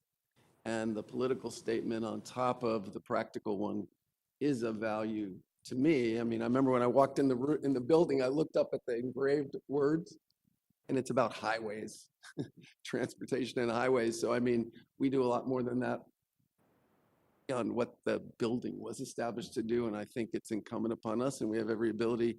The biggest question for me was the legal impediment, whether we're precluded from doing it. So I appreciate the alternatives being put out there, and I'm still going to put the motion forward as I described it, and we'll see. And if it passes today, it does, and if it doesn't, we'll revisit it. Okay, so I guess, is that a motion on the floor then?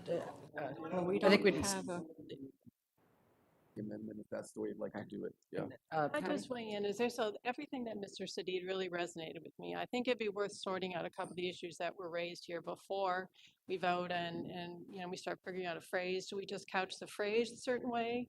Or why don't we get it sorted out so we have language we all agree to, perhaps at a later time? And I'm very sensitive to the idea of getting out ahead of the state. There's many of these statewide bodies with the best of intentions. Why don't we just, I hate making uninformed decisions, and I feel like this is what I'm being set up for here. So, Is that to defer everything? is that a, Rod, are you have a comment here?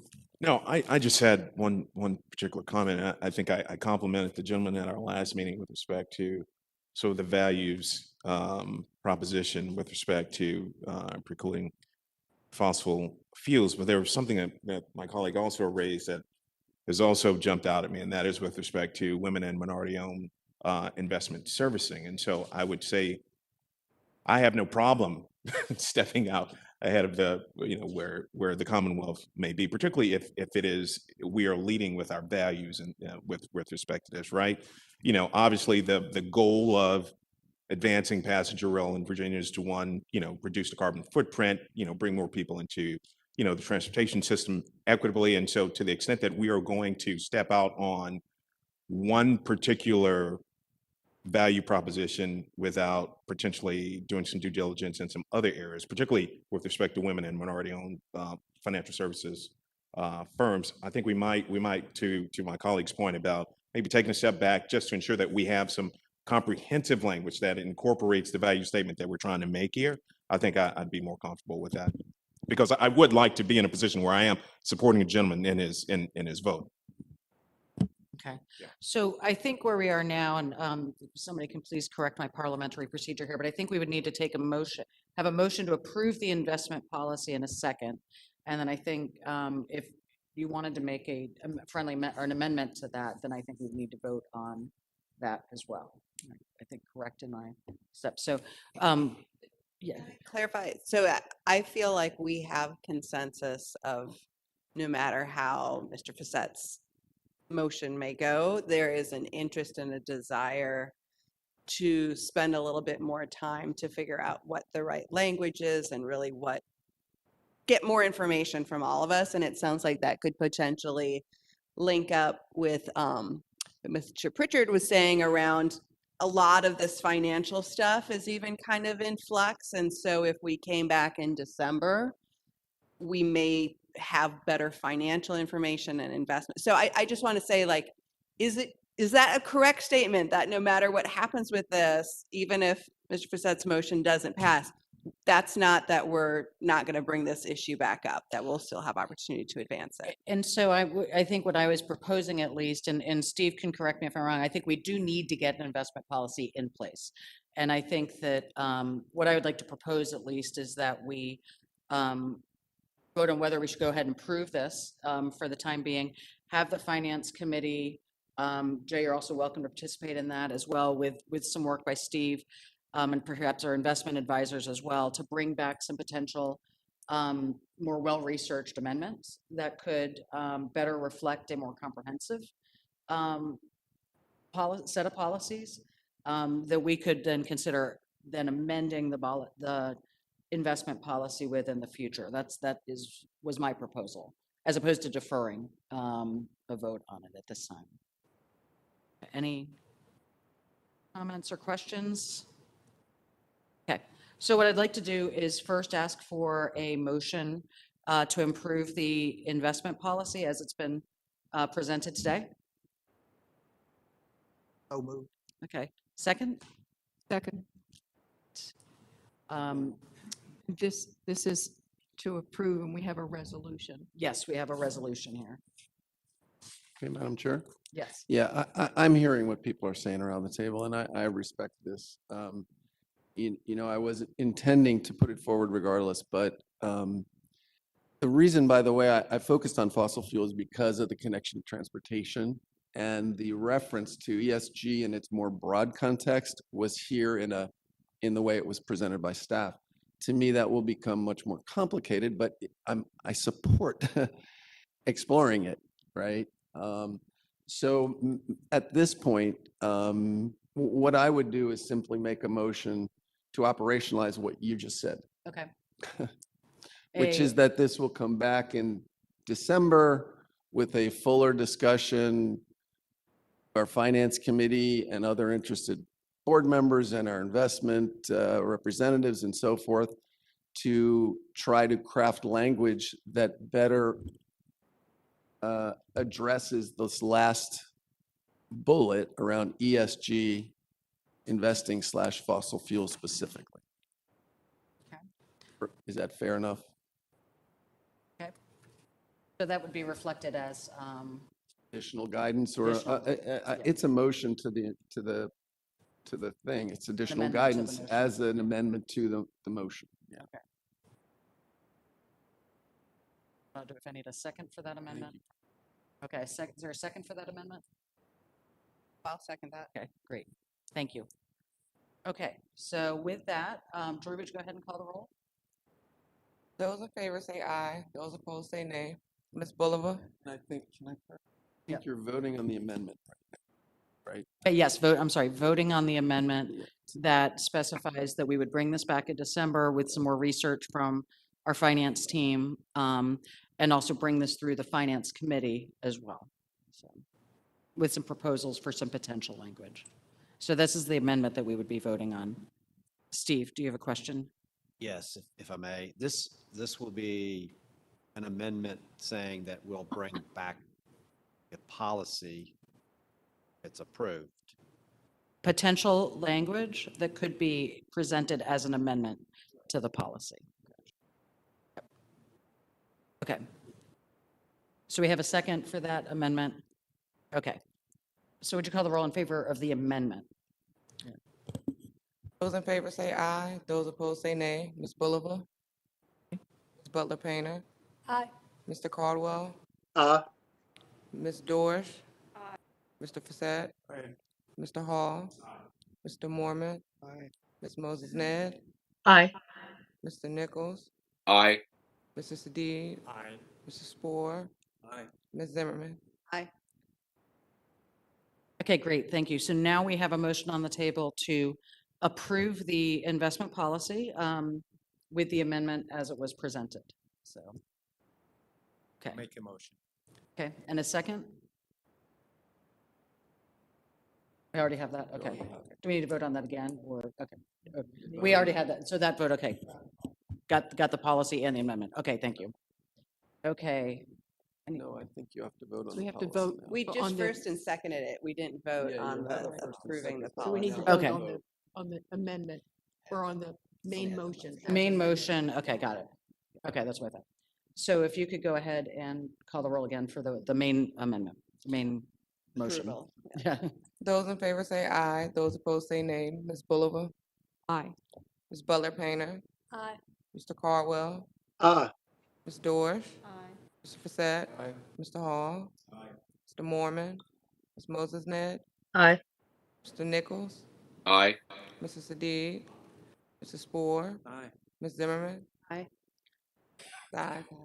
Great, okay.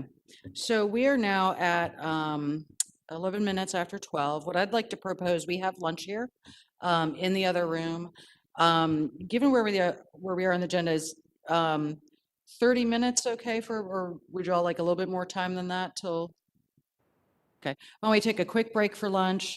For those of you that may be listening on the phone, we'll plan to come back here at 12:45. And we have a few items after this, which actually should go relatively quickly. They're all information items. And we can wrap up at that time. We will have, I take that, we will have actually one action item after this. So, okay. So with that, we'll break and come back at 12:45. Thanks.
we're ready to get started in a moment.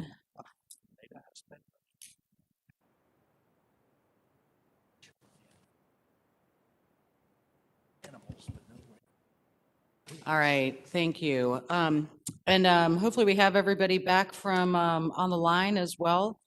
Paul, Cynthia, Victor, are you all still with us there? Still here. Yes, Paul is.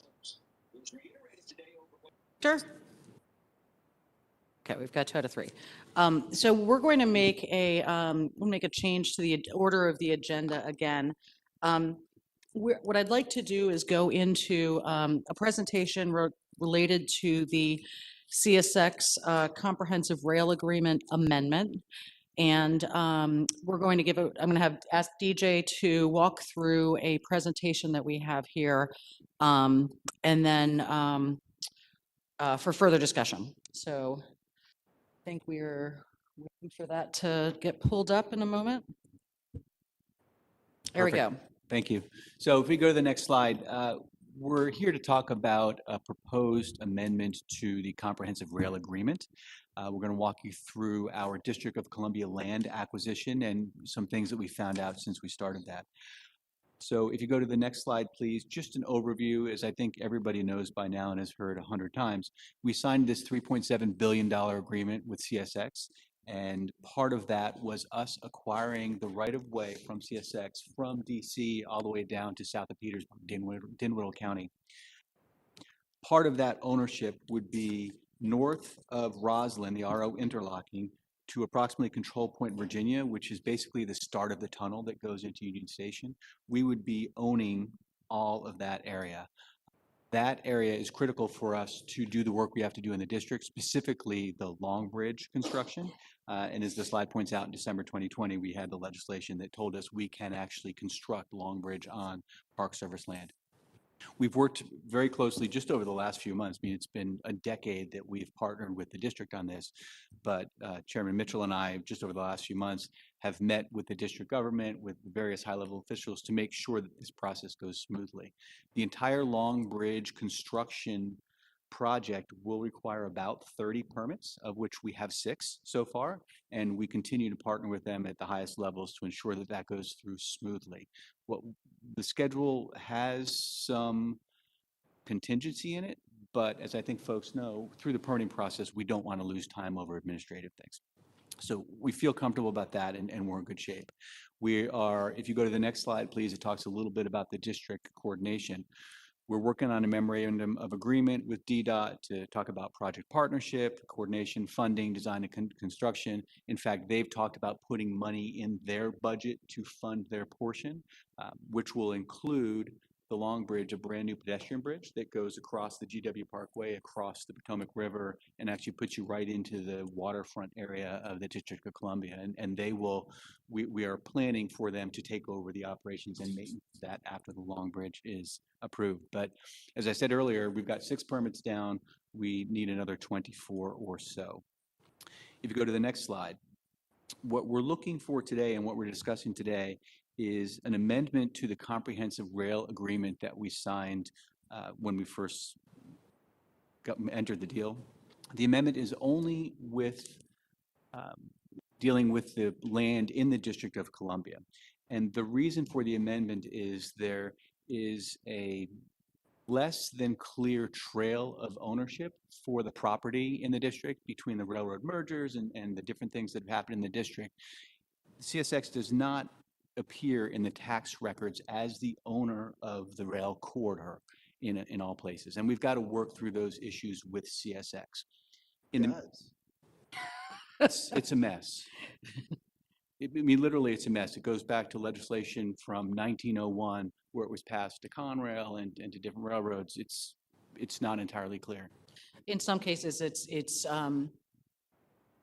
predecessor railroads, and it is a patchwork of. Yeah, it would have been Pennsylvania.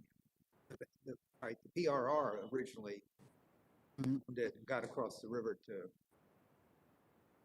So did that not go to Penn Central? It's a mess.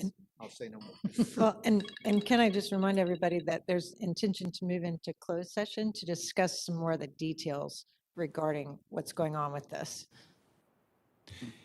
In the meantime, as we wade through this mess, what we have proposed is an amendment to the rail agreement that would change one of the agreements to be an easement deed. So it would give us an easement so we could continue to get the permits and do the work as we worked out those ownership complexities.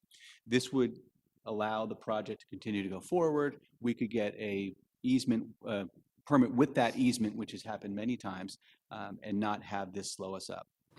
Part of that is also a passenger facilities deed that would give us, we're clear that they own the platform, the Lafont platform, so it would give us the deed to that platform and move all of that over to us.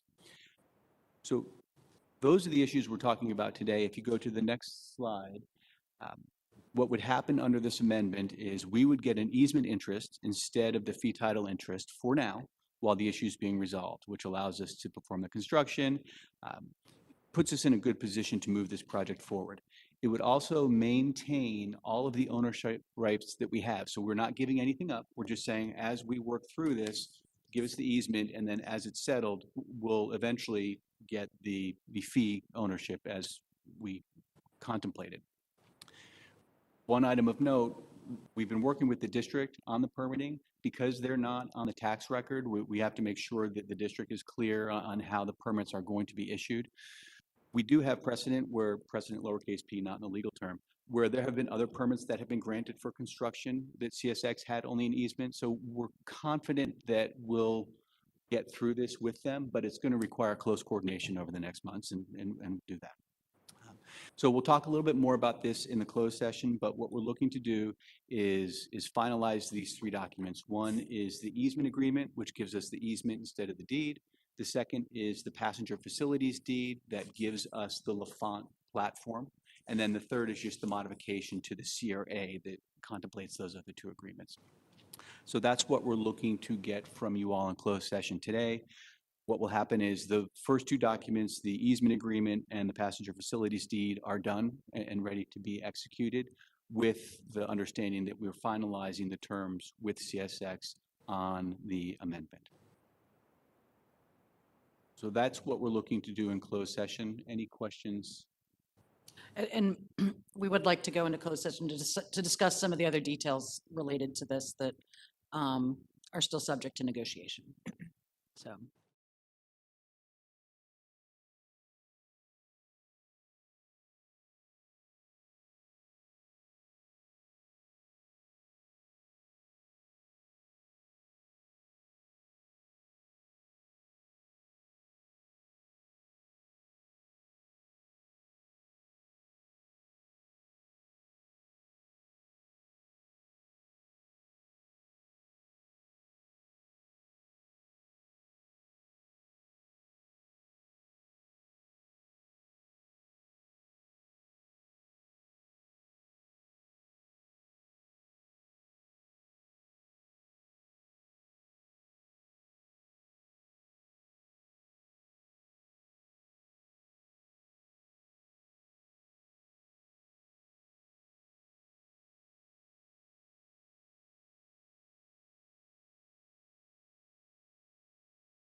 We are back live. Good? Okay. Great. Vice Chair Bulova, would you mind reading the certification? I'm glad to do that. I move that we are now going to take a roll call vote, and I ask that each member indicate their agreement to the following. To the best of my knowledge, during the closed session, the only matters heard, discussed, or considered were those matters lawfully exempted from open meeting requirements under the Virginia Freedom of Information Act, and only those public business matters as were identified in the motion by which the closed meeting was convened. So moved, and then Is there a we'll have second for the certification? All right, Mr. Sadid. All right, Joy, would you please call the roll? Ms. Bulova, Aye. Ms. Butler Painter, Mr. Caldwell, Aye. Ms. Dorsch, Mr. Fasad, Mr. Hall, Mr. Mormon, Ms. Moses Ned, Aye. Mr. Nichols, Mr. Sadid, Mr. Spore, Ms. Zimmerman. Aye. The ayes have it. Great, thank you. So I would now like to present a motion or ask for a motion that would authorize, and Julie, I am just want to confirm I got the language correct. We're authorizing the executive director to execute the amendment to the comprehensive rail agreement and also with the deed of easement document. No, just that. Could you rejoin us, please? Yeah. The amendment to the comprehensive rail agreement, the Easement easement agreement. agreement, and the passenger And facilities passenger deed. facilities deed. Great. Thank you. Is there a motion? Okay. Second? Great. All right. Joy, would you please call the roll? Aye. Aye. Mr. Caldwell. Dorsch. Mr. Fasad. Mr. Hall. Mr. Mormon. Ms. Moses Ned. Aye. Mr. Nichols. Mr. Sadid. Mr. Spore. And Ms. Zimmerman. Okay, Ayes have it. great. Thank you so much. We have two informational items left. We have our state rail plan update, which is going to be presented by Randy Selleck, and a update on our Newport News Station. I am just going to advise you all, I actually unfortunately have to leave in a few minutes for another commitment, unfortunately. I will stay here for a little bit, but that's why I've asked our vice chairman to step in and close the meeting if I am not able to be here. This is unfortunately an unavoidable conflict that I was hoping to avoid. But anyway, I am going to go ahead and ask Randy to get started, Randy Selleck, to discuss our state rail plan. There should be our presentation. There is a presentation in your book, as well as, I think, a PowerPoint. Nope, oh, I'm sorry. I missed you're right. I apologize. We have one more item before this. Sorry, Randy. This is a presentation on the agreements that we have with Fairfax County and VDOT for our Route 1 and Newington Avenue bridges. I'm going to let Mike go ahead. There's not an action item associated with this. So It will be quick if they want to put it up on the board. This is an item we're bringing to you. We wanted you to be aware of this, but also this is something that may not need to go to CTB board. So we wanted you to be aware, in all fairness. It doesn't have to come back for an agreement. Next slide, please. So what we're here to talk about, in the budget, there was a category of TRV, transfer and rail other infrastructure. Two big projects in there were under the category of Fairfax County bridges. One is a Route 1 bridge, and one is a Newington Road bridge. They're both very similar in that what we're doing here isn't just a rail project. It's a railroad and intermodal project. And we'll be able to see, and next slide, please, actually. So to give you an example of what we're doing here, this is Route 1. It is constrained for buses and trucks. So when I mention it's not just a rail project, it's a road project, it's also a bus rapid transit project because Fairfax County has a plan to add bus rapid transit along Route 1. I saw Director Bulova nodding. They have a plan to add bus rapid transit along Route 1. So not only will we raise the rail infrastructure, we will widen the berth underneath it to allow for expanded access for bus lanes and things of that nature. So again, so I'm getting to the point here of we're going to have a three-party agreement between Fairfax County, VDOT, and VPRA for the funding of this multimodal project. We've been working with VDOT and Fairfax County actually for the last 4 years on feasibility and making sure that we can construct here. And we're at the point now where we have an agreement ready to go for signature. And again, VDOT has informed us that unfortunately has to, not unfortunately, but it has to go to their Commonwealth Transportation Board for approval. They're also planning though, when we go to them for approval, to also have alongside that a blanket agreement so that other agreements like this don't have to consistently go to the Commonwealth Transportation Board, because we're going to have a lot of road and rail interjurisdictional projects in the next 10, 20 years. So projects like this, we'll keep you informed about, of course, and we'll keep CTB informed. But this is a project, since this is the first VPRA project, and then we have first VPRA intergovernmental agreement, we do need to go to CTB.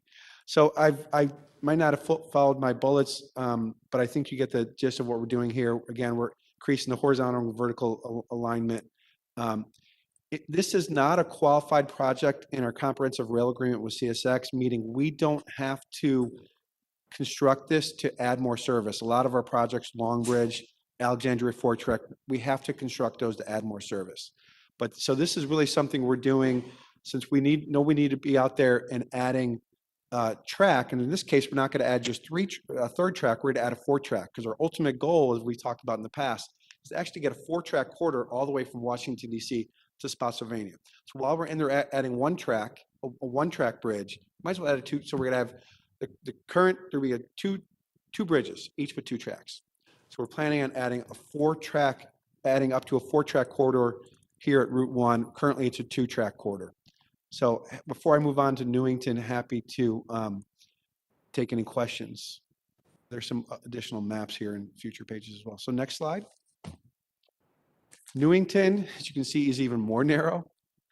It is, in case you're wondering, it is 1 lane. Not 1 lane each way, but 1 lane total. And this is near a busy area. This is not a rural area. So again, the plan here is to do very much the similar. We're going to raise the rail bed. We're going to widen it to allow traffic to go both ways underneath Newington Road. And again, this will be a cooperation between VDOT and VPRA. We did receive a FRA State of Good Repair grant late last year. That's going to go toward funding of this project.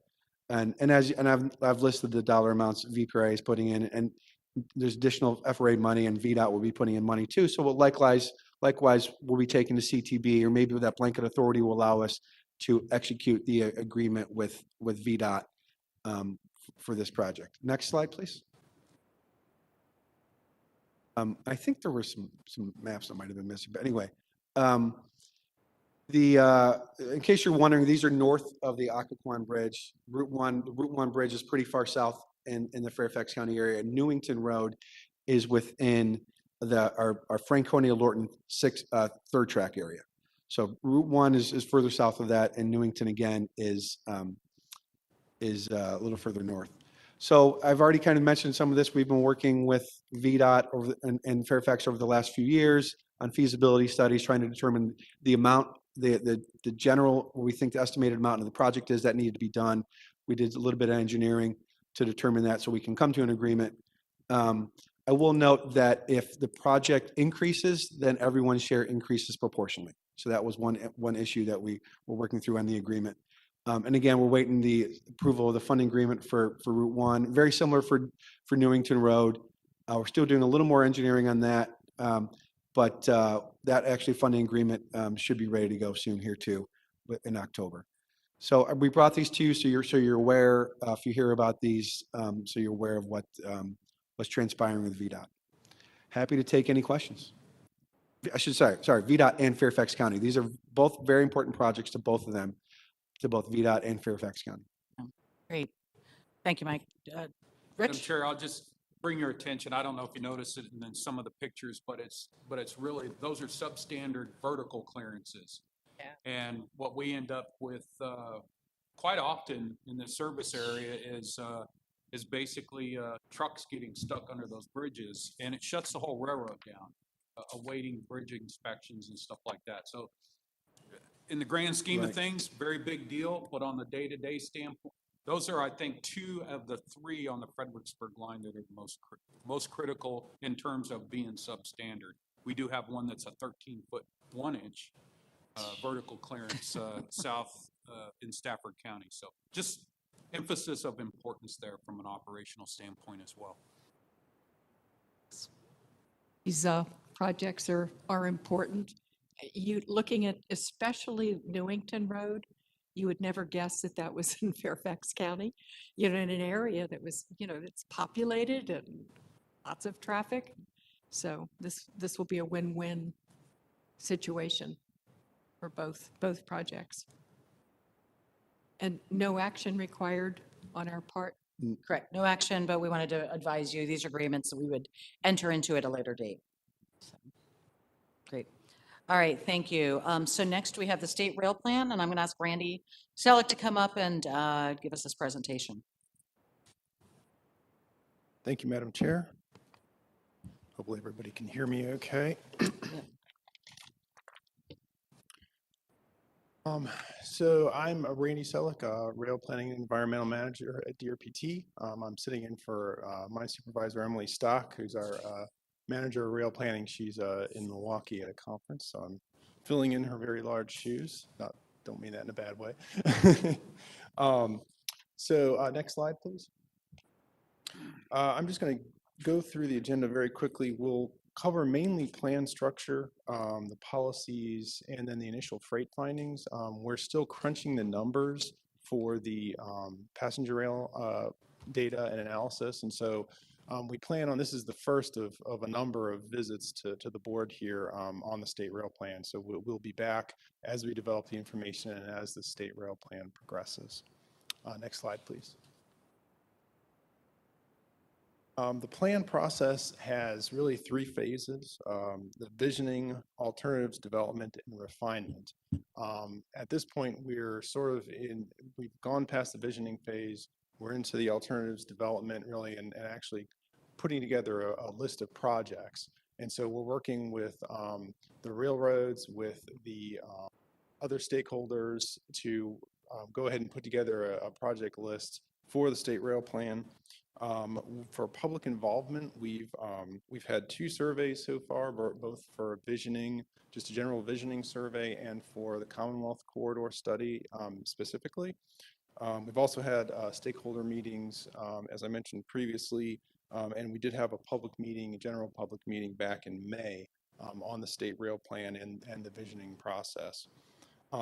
We are currently working with stakeholders, as I said, on the project list, and then our next outreach would be, from a public standpoint, would be in late this year or early 2022, and we're looking at wrapping up the state rail plan in mid-2022.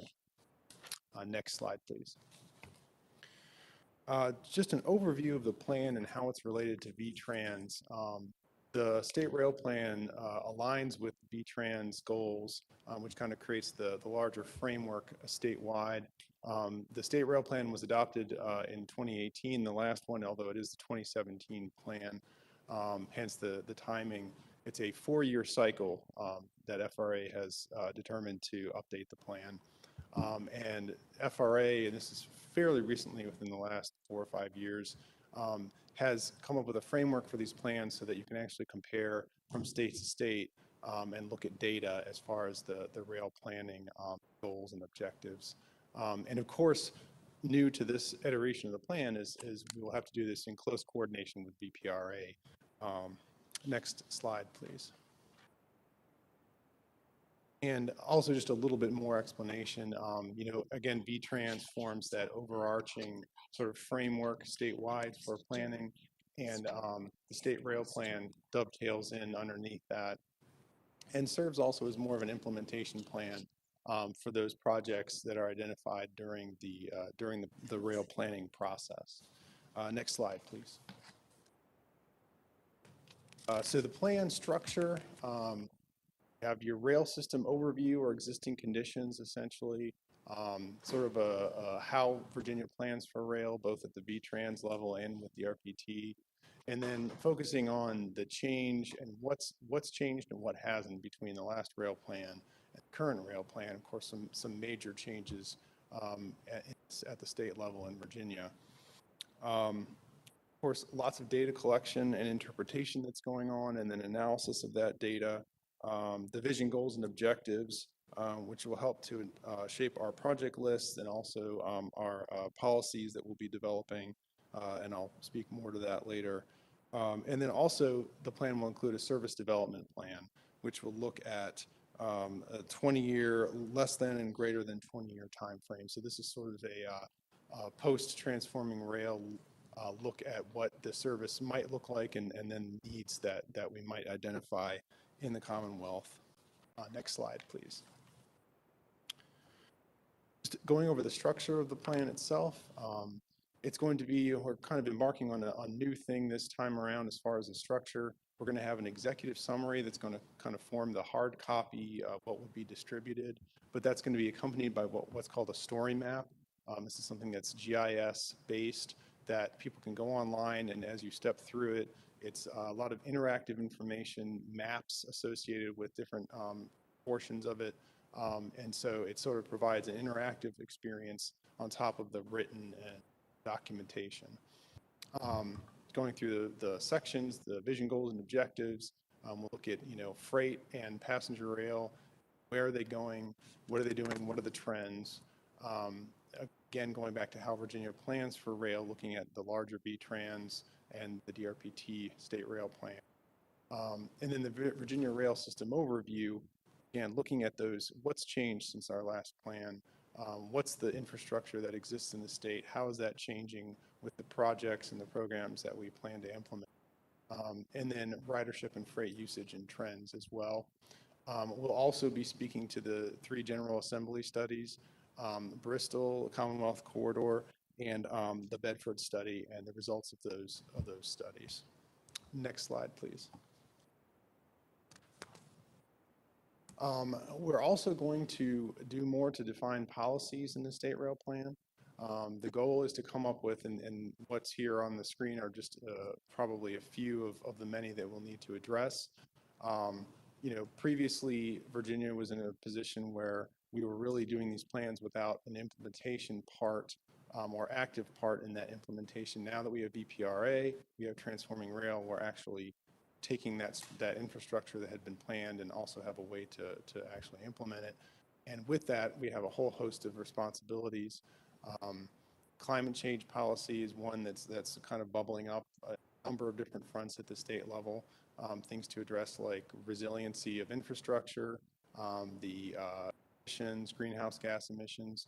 Of course, passenger rail station policy is something that we will also need to address. And these policies, the idea is in the state rail plan to have a general policy structure, and then organizations, agencies like VPRA can come in and add to those policies as needed to further specify and clarify. Next slide, please. And speaking to those changes, with this state rail plan, as I said before, with transforming rail, VPRA, our previous plans had more of an aspirational, of course, project lists, but the fact that we can now implement a lot of these visions that we've had in the past is a unique thing and it's a definite change with this state rail plan. Next slide, please. Also, the structural changes taking place with DRPT and VPRA. As you all are aware, a lot of the passenger rail planning functions are now moving to DRPT, with the exception of the statewide planning. And so that changes the mix of things and also kind of underscores the importance of the work between DRPT and VPRA as we move the plan forward. Next slide, please. So next steps for the policy, as I said, once again, we plan to have general policies that then can be supplemented as needed. We're going to absolutely involve VPRA in this as we need to.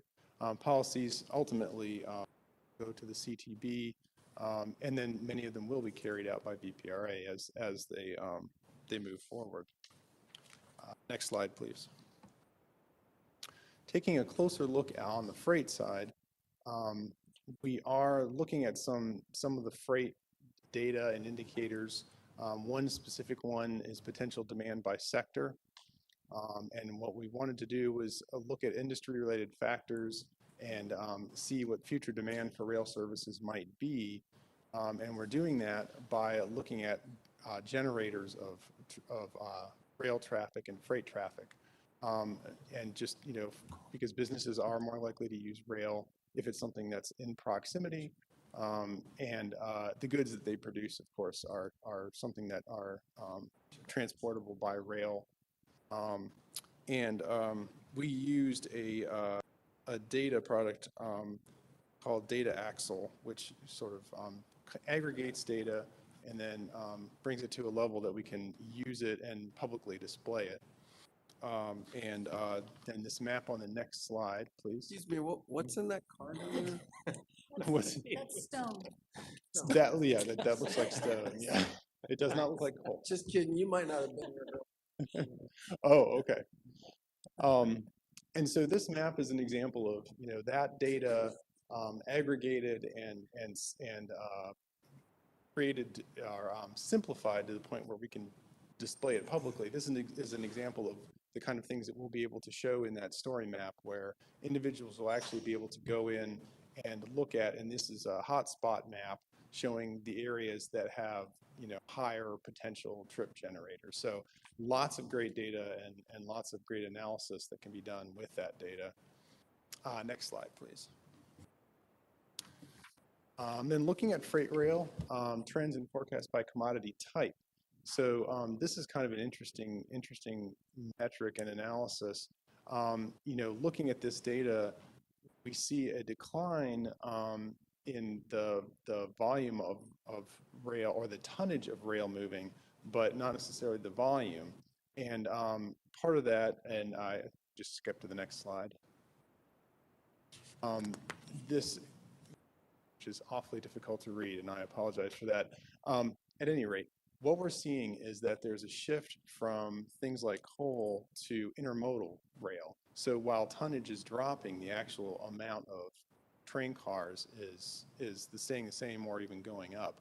And this shift, sort of underscores the importance of looking at the rail infrastructure that we choose to implement, depending on the different types of commodities that are being moved now versus the previous focus on heavy things like coal, high tonnage. So that's just an example of some of the things that we'll be pulling out with this analysis and taking a closer look at. Next slide, please. Next steps for the plan. We're going to continue to work on the project lists and project identification, and then assess the impacts and the benefits of those projects. The service plan development, so we'll be working on that, looking at the service gap analysis, which will look at areas that maybe could support service in the future that don't currently have them. And then, as I said, we'll be coming back to the board with updates regularly on the plan, and then going out to the public later this year again, some more information and more requests for comments. And at that, I will time for questions. I know this is kind of a 60-mile-an-hour run through the state rail plan, but hopefully I've provided some useful information and look forward to keeping you updated. Questions on the state rail plan? Jay, did you have a question? I actually do. It's really interesting, and correct me if I'm wrong. This is a part of the planning part of rail is staying in DRPT versus VPRA. That's yes, the statewide. Statewide planning. So the planning part of all this passenger rail is not within the authority. That's correct. But you're sort of a partner agency. So there's still some overlap there. corridor studies, project level studies, planning will be with VPRA, but that line gets a little bit fuzzy, so we will absolutely be coordinating and, collaborating on things. I'm a huge proponent of planning as so important to actually developing and implementing policy. What we do implement, but the planning side of it is really critical, sometimes years and decades, ahead. So for me, it's really interesting to know what our role is versus DRPT. And this is sort of an informational briefing. But one of the real questions I have is what role, what input can we actually have into the development of policies?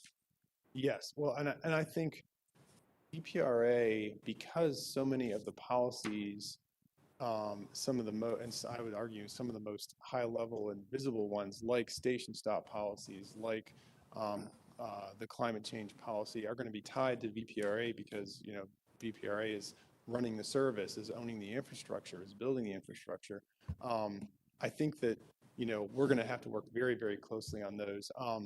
But once again, the goal for the state rail plan is to have policies that are broad enough that VPRA can then come back in and add specifics where those are necessary. And it's going to take time, I think, to develop some of these. Some of them will need to come online more quickly than others.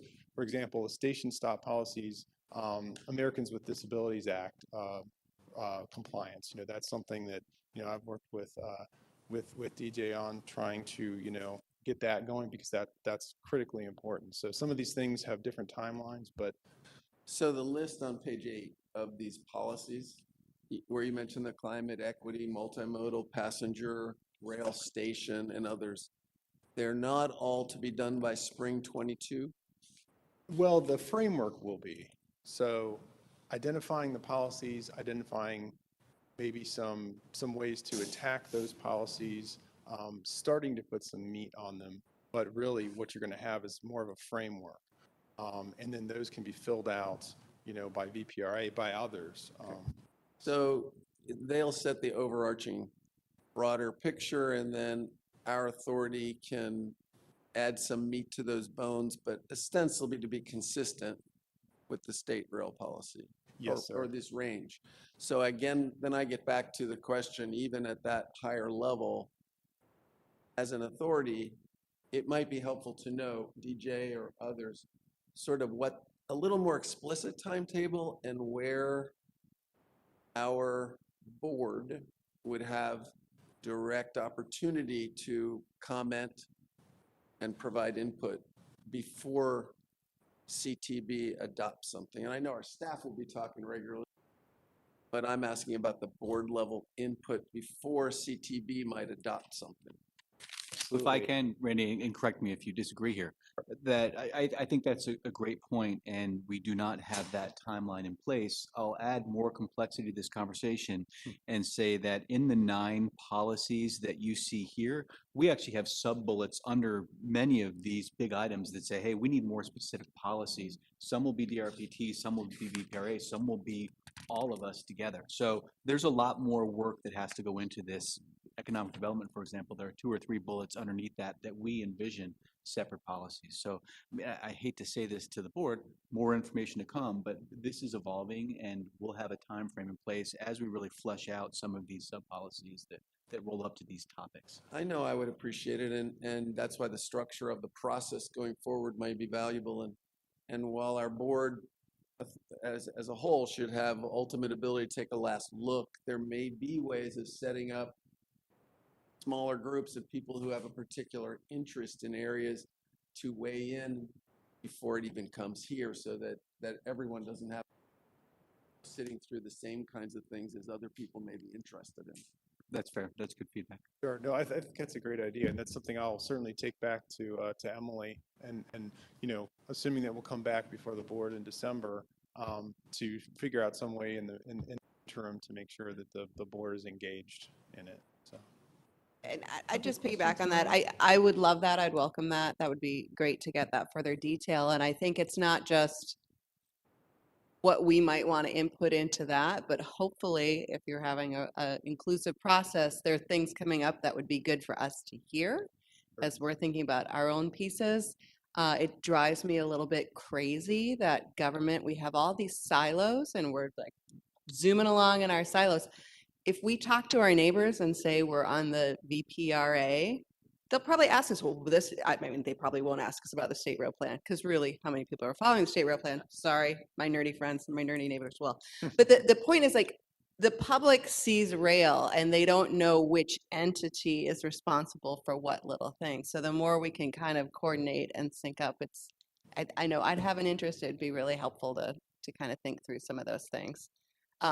Because yeah, there are some of these sub bullets that, to Jay's point, it's like, well, is that us? Is that CTB? Is that VDOT? Like, where does that rest? And sometimes that means it isn't resting anywhere, and that's a problem too. So thank you. If there are no further questions, so this will continue to come back to us. I think we've seen the rail plan previously, and for us to continue to see progress that's being made and where, again, we can weigh in, where decisions are going to be made, where we can help to shape, the policies and direction that we are excited to see happening. Absolutely. No, we Okay. literally can't do it without you. So, yes. Thank you very much. We only have one more item on our agenda, and that is a briefing on the Newport News project. And who do we have to? Michael Todd will be briefing us on that. Mike, okay. Good afternoon, everyone. Hope everyone's doing well. Just a really brief introduction to myself. My name is Michael Todd. I've been with DRPT for getting close to about 10 years now. I was previously actually in the planning division, and now I'm currently a grant manager, which essentially means I distribute some of our funding sources, and then also, kind of monitor and manage those projects as they move forward. So we were hoping to give you an update on, one of our ongoing, major construction projects, which is the Newport News Multimodal Transportation Center. Next slide, please. So I wanted to start with a bit of the background and kind of the planning that led to the construction. We've been working with this project for quite some time, but want to make sure that everybody's kind of up to speed on, essentially why and how it came to be in its current state. Also go over the benefits of the project, the budget and the schedule, walk through the design packages. The construction's been split into some separate design packages, and then actually have some pictures of the progress that has taken place so far. Next slide, please. So starting with that planning and background, on the left-hand side is a map essentially of the original alternatives analysis that took place. So just as a little bit of history, this is one of the first projects that I started with at DRPT in 2011. They started the alternatives analysis. So this has been around for a decade now. They had multiple sites in the city of Newport News, and went over many of those typical types of metrics. What would the general cost of operations and capital be? Right-of-way impacts. Impacts to Amtrak operations and operational efficiency, and then of course the environmental impacts as well.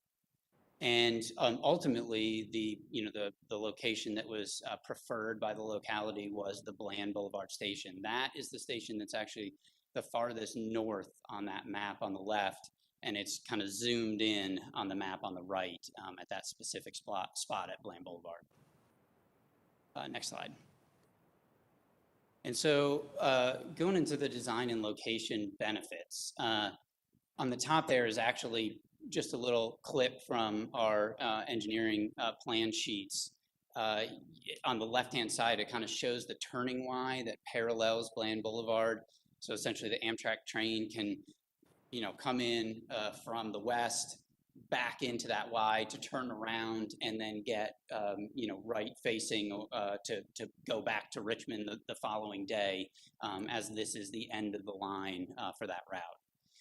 And then also on the far right-hand side, you'll see actually the servicing facility for Amtrak as well. So at being an end-of-the-line stop, Amtrak needs space for storing and maintaining their trains here as well. So it's kind of a site that's a little bit split into two pieces here. This location was the preferred alternative because it actually fits with the way that, and this is my understanding anyway, this was a local decision, it kind of fits with the growth of Newport News. Many years ago, Newport News developed kind of outside of the core downtown area. They developed a new business park and new government center that was, outside of the norm, core CBD of Newport News. And this site is adjacent to that new business park, and it's actually adjacent to the airport as well. So it lines up with a lot of the regional plans for multimodal connections, for transportation, and also for land use development. So that's why this location was chosen. Apart from location, updates to the station at Newport News have been needed for some time. Level boarding and ADA compliance is a huge benefit of this new construction. It also increases storage as the end of the line. It was kind of a barrier to growing additional frequencies on this route because we didn't have any storage for the train. So we'll have additional storage for additional Amtrak service. Another huge one is that it actually removes conflict from the CSX coal yard nearby. So the Amtrak train used to literally, I'm not exaggerating this, go into the coal yard, loop entirely around the coal yard, and then come back through the coal yard again, and so that it could turn around and dock at the Amtrak station. So multiple conflicts with the freight carrier was not an ideal operational environment for anyone. So this addresses that issue as well. And then there was also, a bunch of station deficiencies. The existing Newport News station is the original, kind of 1970s era Amtrak station. It's a little bit smaller than the service requires as the service has grown. And so there'll be things like waiting room capacity and additional seating, parking lot capacity, and so forth. And then also handicap, ADA access to and from the building as well will be improved. And then the final aspect, which kind of goes back to that preferred alternative, it will serve actually as one of HRT's bus transfer facilities in the end as well. So a multimodal connection, but also it actually kind of increases the local transit kind of footprint and brings, as I was mentioning, the growth of Newport News kind of out west. It kind of brings the transit with that growth. So multiple benefits here. Next slide, please. Budget and schedule. So we are well underway. This is a multi-funded project. For the most part, it is the local and regional funding that flows through VDOT, but we also have a significant portion, the CRF there stands for the Commonwealth Rail Fund, at about 44% of the total budget. We awarded the construction packages in the summer of 2020. We have now entered phase 2, which is the track and service facility work, and are expected to be completed in the summer of 2022. Next slide. So I mentioned previously that this work was actually split into 3 separate design packages. This was actually, for the most part, I mean, there are a few nuances in the decision, but for the most part, this was for the sake of time, essentially putting as many resources as we could on each phase of the construction so that the construction moved as quickly as possible. And as you know, time is money, so that actually served somewhat as a monetary savings as well. So package 1 is the grading and utility work. We have about $2.5 million of the Commonwealth Rail Fund included in that first package. That package is what I would call substantially complete. They, essentially just have a remaining punch list, but the work is complete. Package 2 is what we just kind of kicked off a couple of months ago. It is the track work and service facility. So it's that turning Y, it's the separation from the CSX main line to service the platform. And then it's also that lead track that goes out to the new Amtrak service facility. And that is the largest chunk of our funding, which is the about $16.3 million of the Commonwealth Rail Fund. And then the final component is the station and the site work. So this is the drive in, drive out of the parking lot, development of the parking lot as well, and then also the building itself. The city has some, retention ponds and some wetland restoration work as well on the site, so that's included. But our portion of package 3 is about 1.7 million of the Commonwealth Rail Fund, and that's for the platform and canopy work, that's right there connected to the site and to the building. Next slide, please.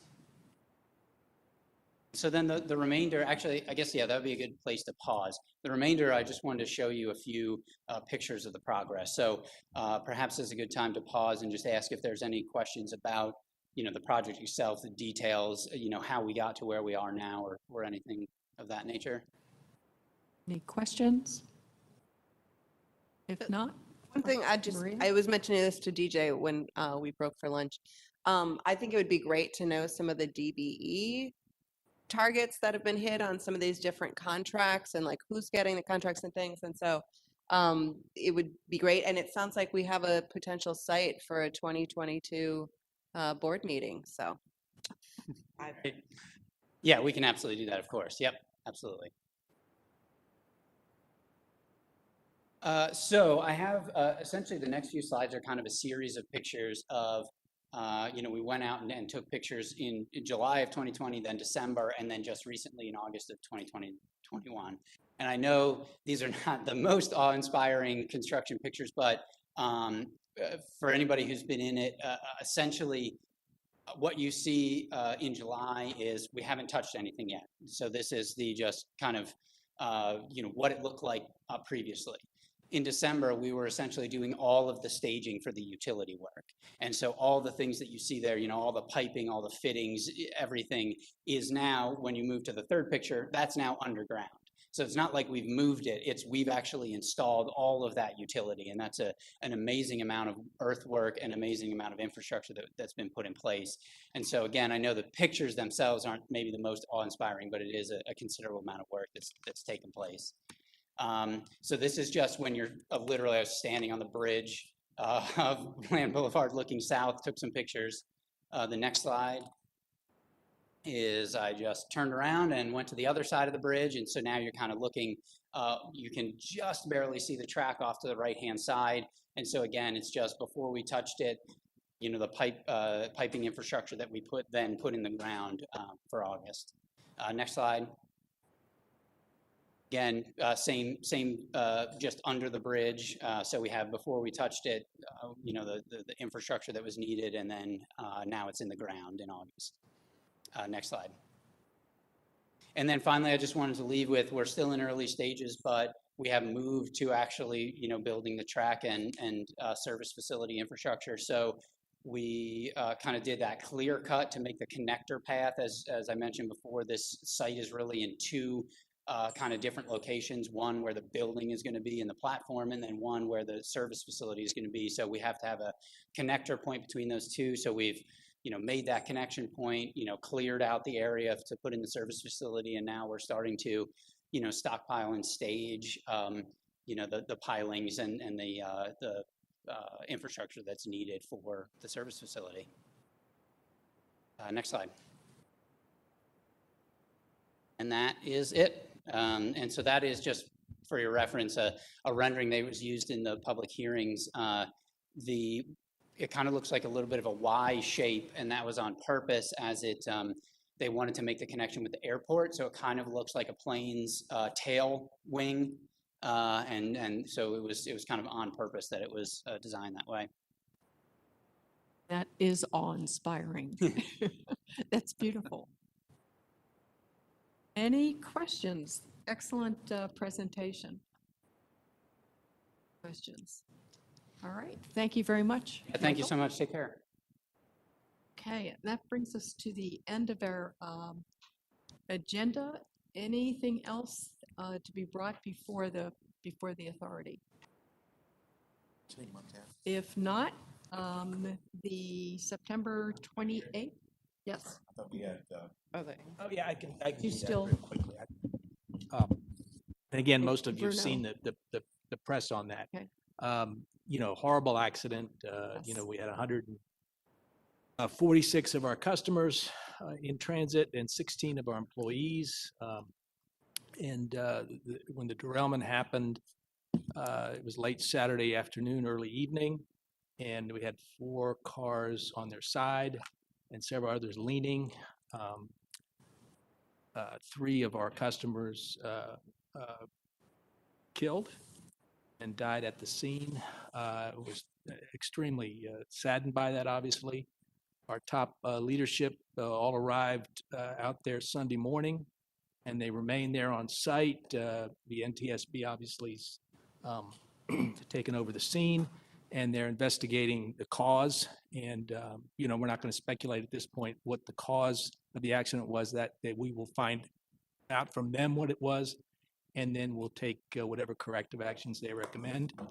We had our family assistance team out there. We had our claims people out there. We had a whole team of Amtrak personnel, and just tremendous response from the local first responders. Liberty County, Montana is in the middle of very few population centers. We had 6 different jurisdictions from that county respond and do heroic work.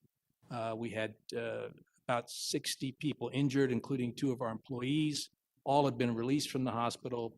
There's still 4 people hospitalized. And, we're working with their families. And Bill Flynn has met with all the families involved and with the families of the deceased. So that's where we are. The track was BNSF track, and it has been reopened as of 4:30 this morning. Trains are now running again there.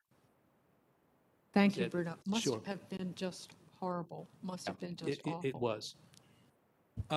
The other thing and we don't have to do this, but what Jennifer and I were talking about is we were talking about this infrastructure bill, and I can give a 2-minute sort of overview of what that bill has, because it does have a lot of potential funding for this group.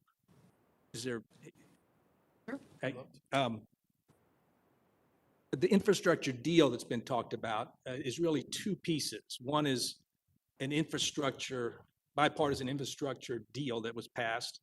Both this bill was passed as one bill in the Senate August 10th. The first part was just infrastructure dollars, $550 billion for infrastructure. And the second part was reauthorizing the FAST Act. The total comes up to $1.2 trillion.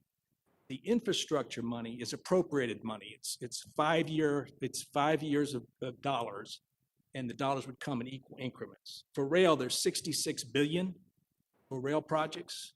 And again, that's guaranteed appropriated. Congress has no other action to take.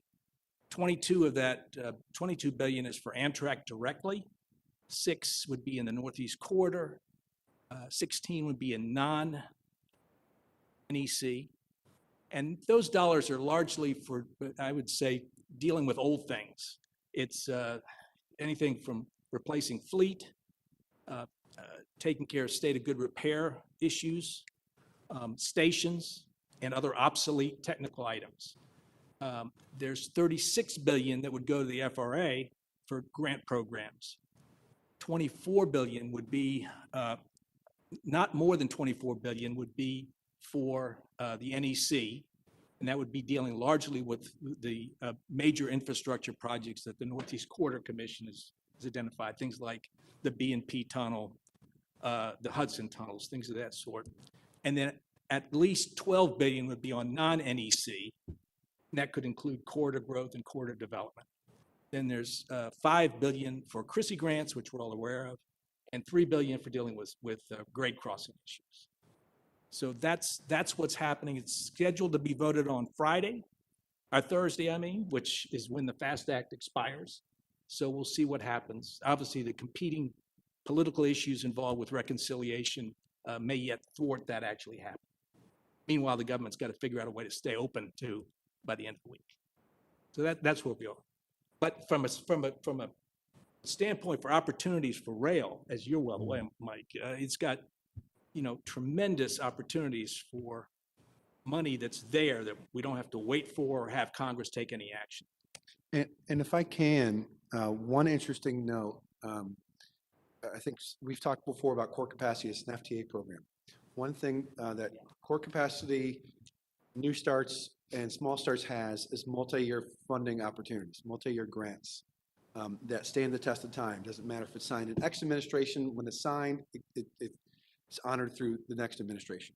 The Federal State Partnership for Intercity Passenger Rail Grants, which I believe you mentioned, has a provision that will allow for multi-year grants.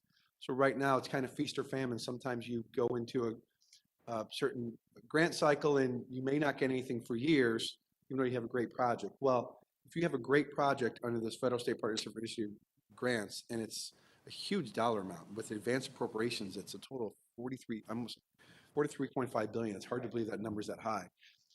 We could try to enter into multi-year grant opportunities, much like when I was in Chicago Transit Authority got $1 billion over 6 years from the FTA.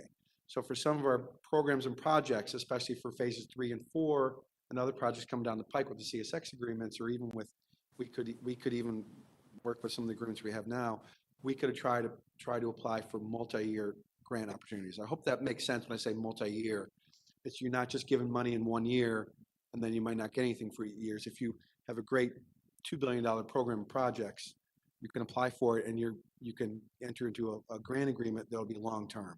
So that's kind of a game changer. It's something we've been asking for. Secretary Valentine testified in front of the House Transportation Infrastructure Committee in March and asked for something like that, a long-term guaranteed grant program that no matter what administration is assigned that might be more favorable to your project, it's going to stand the test of time. And assuming the administrations do abide by that, as they have with the FTA's 5309 CIG program, this is, I'm sorry if I'm excited about it, but this is the kind of thing we've been asking for, and we've had a good relationship with our congressional staff, and they help push for it.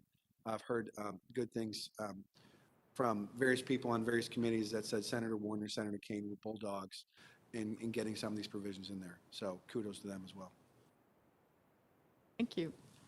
Thank you. And, you know, on behalf of the Passenger Rail Authority, can express our deep sympathy to people who were injured and who lost their life, including your staff and members of Amtrak who Thanks, I'll pass that been back on to victims the of, team. you know, of this terrible accident. So thank you for the briefing, Bruno. All right, if there is no further business to come before the Virginia Passenger Rail Authority, we are adjourned and we'll see everyone in December. I think December 14th. Thank you all.